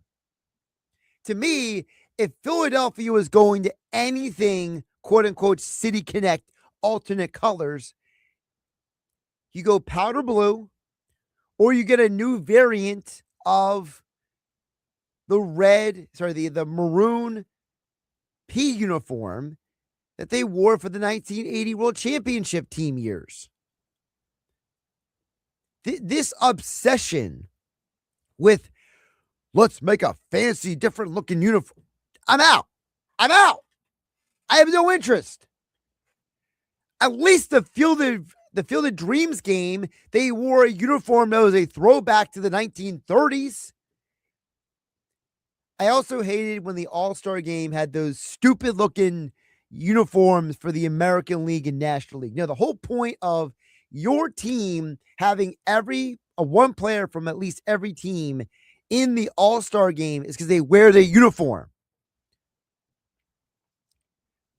There's no point in the 1990s of having Jeff Cirillo from the Brewers in the All-Star game, except for the fact that it was the Brewers representative. But then for years, we had the All-Star game wearing uniforms that didn't even have anything to do with team colors. Just so dumb to me. I probably sound like get off my lawn, but to me, I love the red pinstripe. I'm a huge fan of the red pinstripe. Powder blue, I'm game. Bring back the maroon P uniform. I'm down for it. The road grays, cool. It's been around forever. And if you're going to get interesting, we talked about this earlier here on the Sports Bash. Josh Hennig filling for Mike Gill on 97.3 ESPN. At this point, I sound like I do need a drink for Happy Hour Friday, but I'm working. I would say the other uniform is the spring training style all red Phillies top with the white pant or the gray pant on the road. Bring those back. Just get rid of the City Connect after this year. I'm out. I'm done.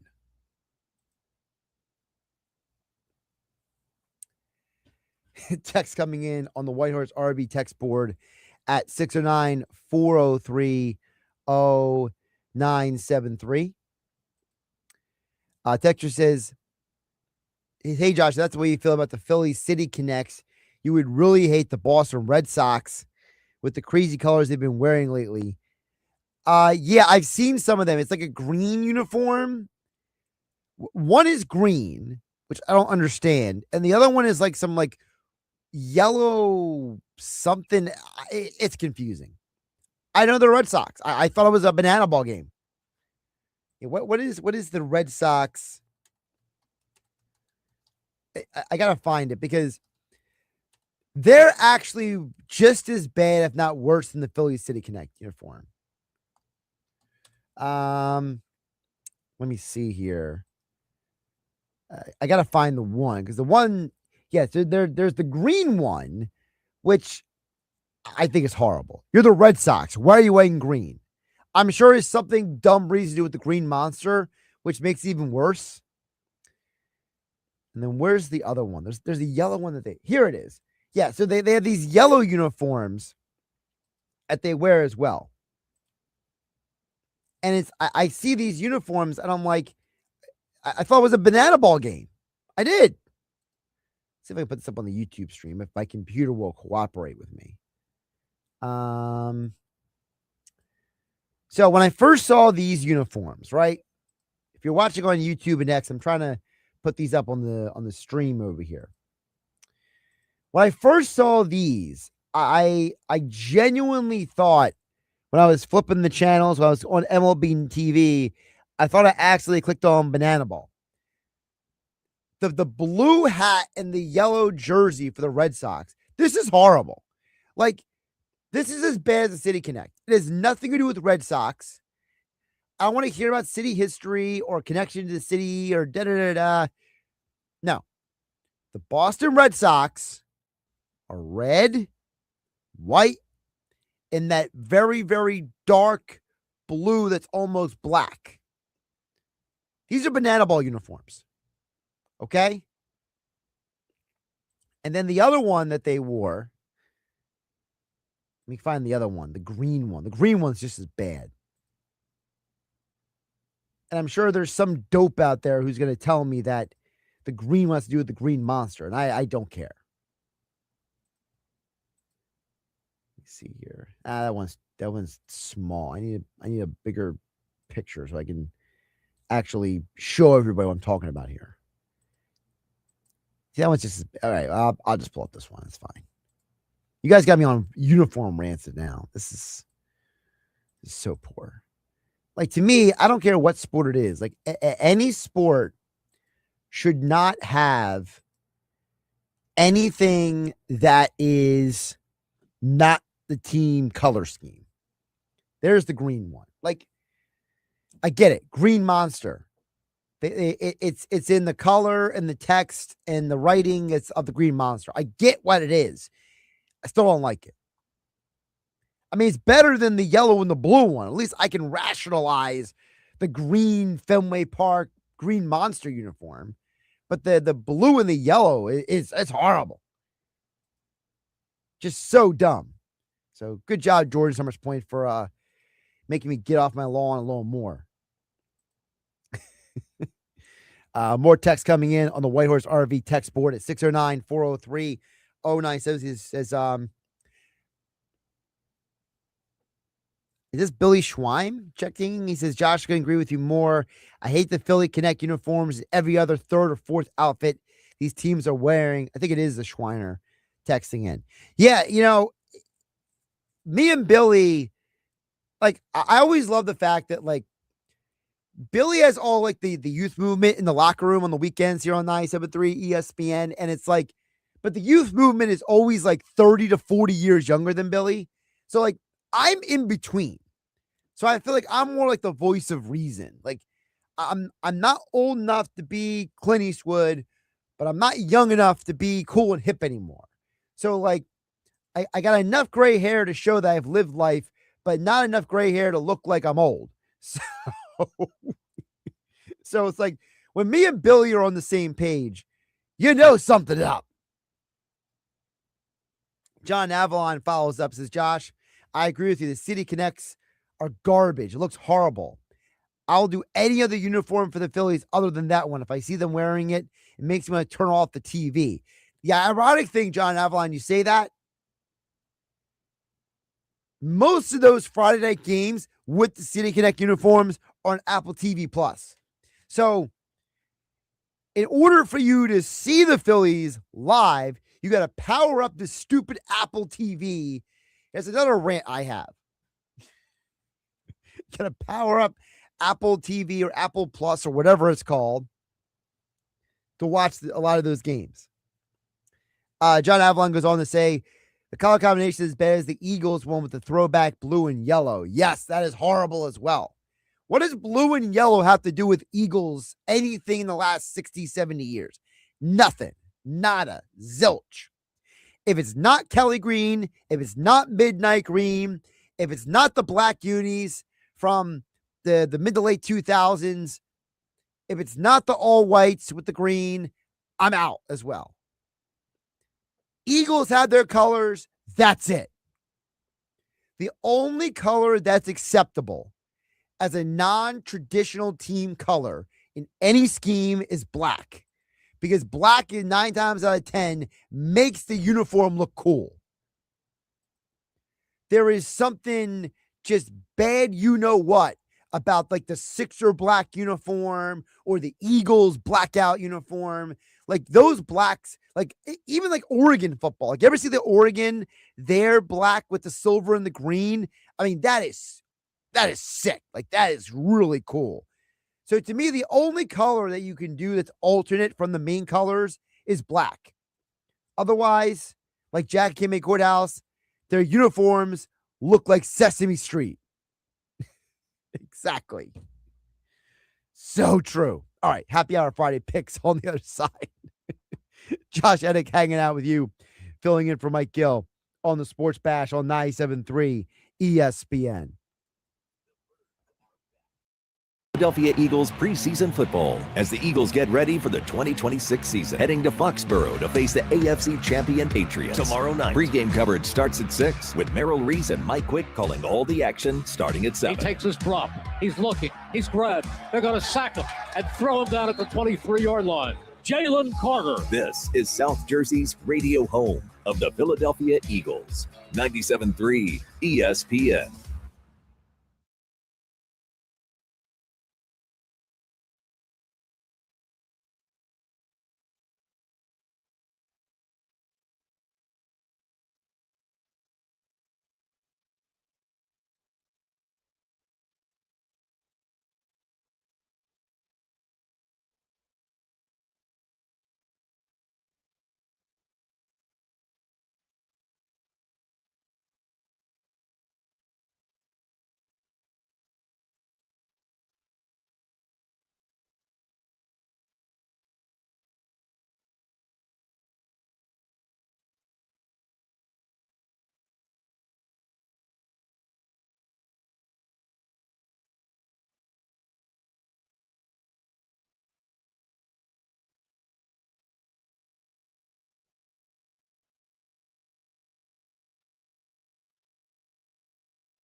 Town Square Media has teamed up with Seize the Deal for incredible offers from some fantastic local businesses. Get this great deal right now.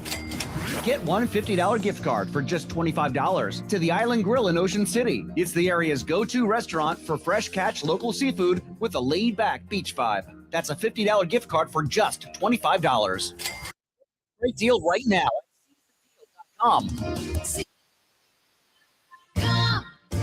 It's the Sports Bash with Mike Gill. Do I have everybody's attention now? On 97.3 ESPN and the 97.3 ESPN free mobile app. The 5 o'clock hour of the Sports Bash is brought to you by Cross County Connection, providing fare-free transportation across southern New Jersey.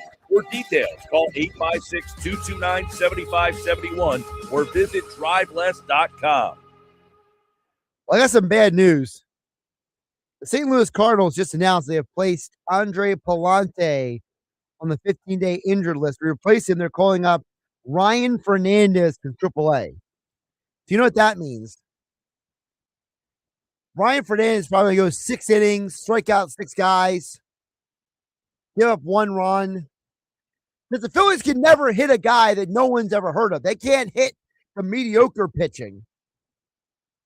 Ryan Fernandez has a 3 ERA in 31 games at AAA this year. He has 33 strikeouts in 33 innings. He is the most subpar, barely above average minor league pitcher available, which means the Phillies will struggle against him this weekend, and we'll all be wondering, why on earth can we not hit Ryan Fernandez? And then whatever his next start is, he'll get lit up by that team, because that's what always happens with the Phillies. Let's wrap up the White Horse RV text board at 609-403-0973. Someone texted in, the Red Sox first wore the yellow uniforms is attributed to the Boston Marathon bombings. It's a good cause, but they're ugly. They're very ugly. They're like the outcast, the rejects for Banana Ball. Jay Courthouse says he's drinking a Stone IPA while he watches the Westchester Little League team play at 7 against Bayonne tonight. So he's bailing on the Phillies game. He's going Little League baseball. We're drinking an IPA. Got it. What other recommendations we got here for Happy Hour Friday here? Josh at K. May says, Gusto Brewing's Time Cannon. Sounds interesting. I haven't had Time Cannon yet. I'll try to get down to Gusto at some point. You know, I'm running out of summer here, and I only got so many days off. I'm filling in for Mike Gill this week. I filled in for Mike Gill 2 weeks ago. A lot going on here. I'm busy. I got a show tomorrow, Hang with Hennig, 12 to 3 p.m. on 97.3 ESPN. Maybe I'll try to get down there on my next personal day off. Whenever that comes up. I'm working tomorrow, but it's raining tomorrow, which means I'll probably go to the beach on Sunday because it's actually nice on Sunday. Justin from Ventnor says, go drop 30 on a bottle of Clays Azul, Josh. Here's the thing, Justin. I got to be honest with you, bro. And Justin from Ventnor's a great dude. There is no scenario where I'm dropping $30, $300 on anything alcohol related with my my current state of financial and professional affairs. If I was like one of those rich media guys like Pat McAfee, then yeah, I'd drop $300 on a bottle of anything. Listen, I can spend like a tenth of that and get a great bottle of like Salento organic tequila, and it'd be just as good, if not better, than Class A. Is it Class Azul or Class A Azul? Yeah, we're running out of real estate here. All right. Thanks, everybody, for tuning into the Sports Patch today on 97.3 ESPN. Thanks also to Oscar Budejen. Thanks to Mike McGarry. Thanks to Bob Wankel, Zach Berman, Andrew DeCecco. Thanks to all of you for listening on 97.3 ESPN. I'll catch you tomorrow after Billy Schweim and the Locker Room. Hey, this is Josh Hennig. Join me this Saturday, 12 to 3 p.m. on 97.3 ESPN as we review the Eagles' joint practices with the Patriots ahead of the Birds' preseason game number 2 and recap the Phillies' week against their NL wildcard contenders. Hanging with Hennig on 97.3 ESPN is sponsored by Boulevard Super Liquors, the best selection of beer and spirits at the Jersey Shore, located minutes off Garden State Parkway, exit 25, at the foot of the Ocean City 34th Street Bridge. Ivy Rehab Physical Therapy Centers, with over 18 locations around South Jersey, offering best-in-class outpatient physical therapy. Stone Harbor Bar and Grill, now with 36 brand new 4K TVs, so you can watch your favorite team play every game, every day. Caesars Sportsbook, where you earn perks with every wager on every sport. That's Hanging with Hennig, Saturdays 12 to 3 p.m. on 97.3 ESPN FM, streaming live on YouTube and X.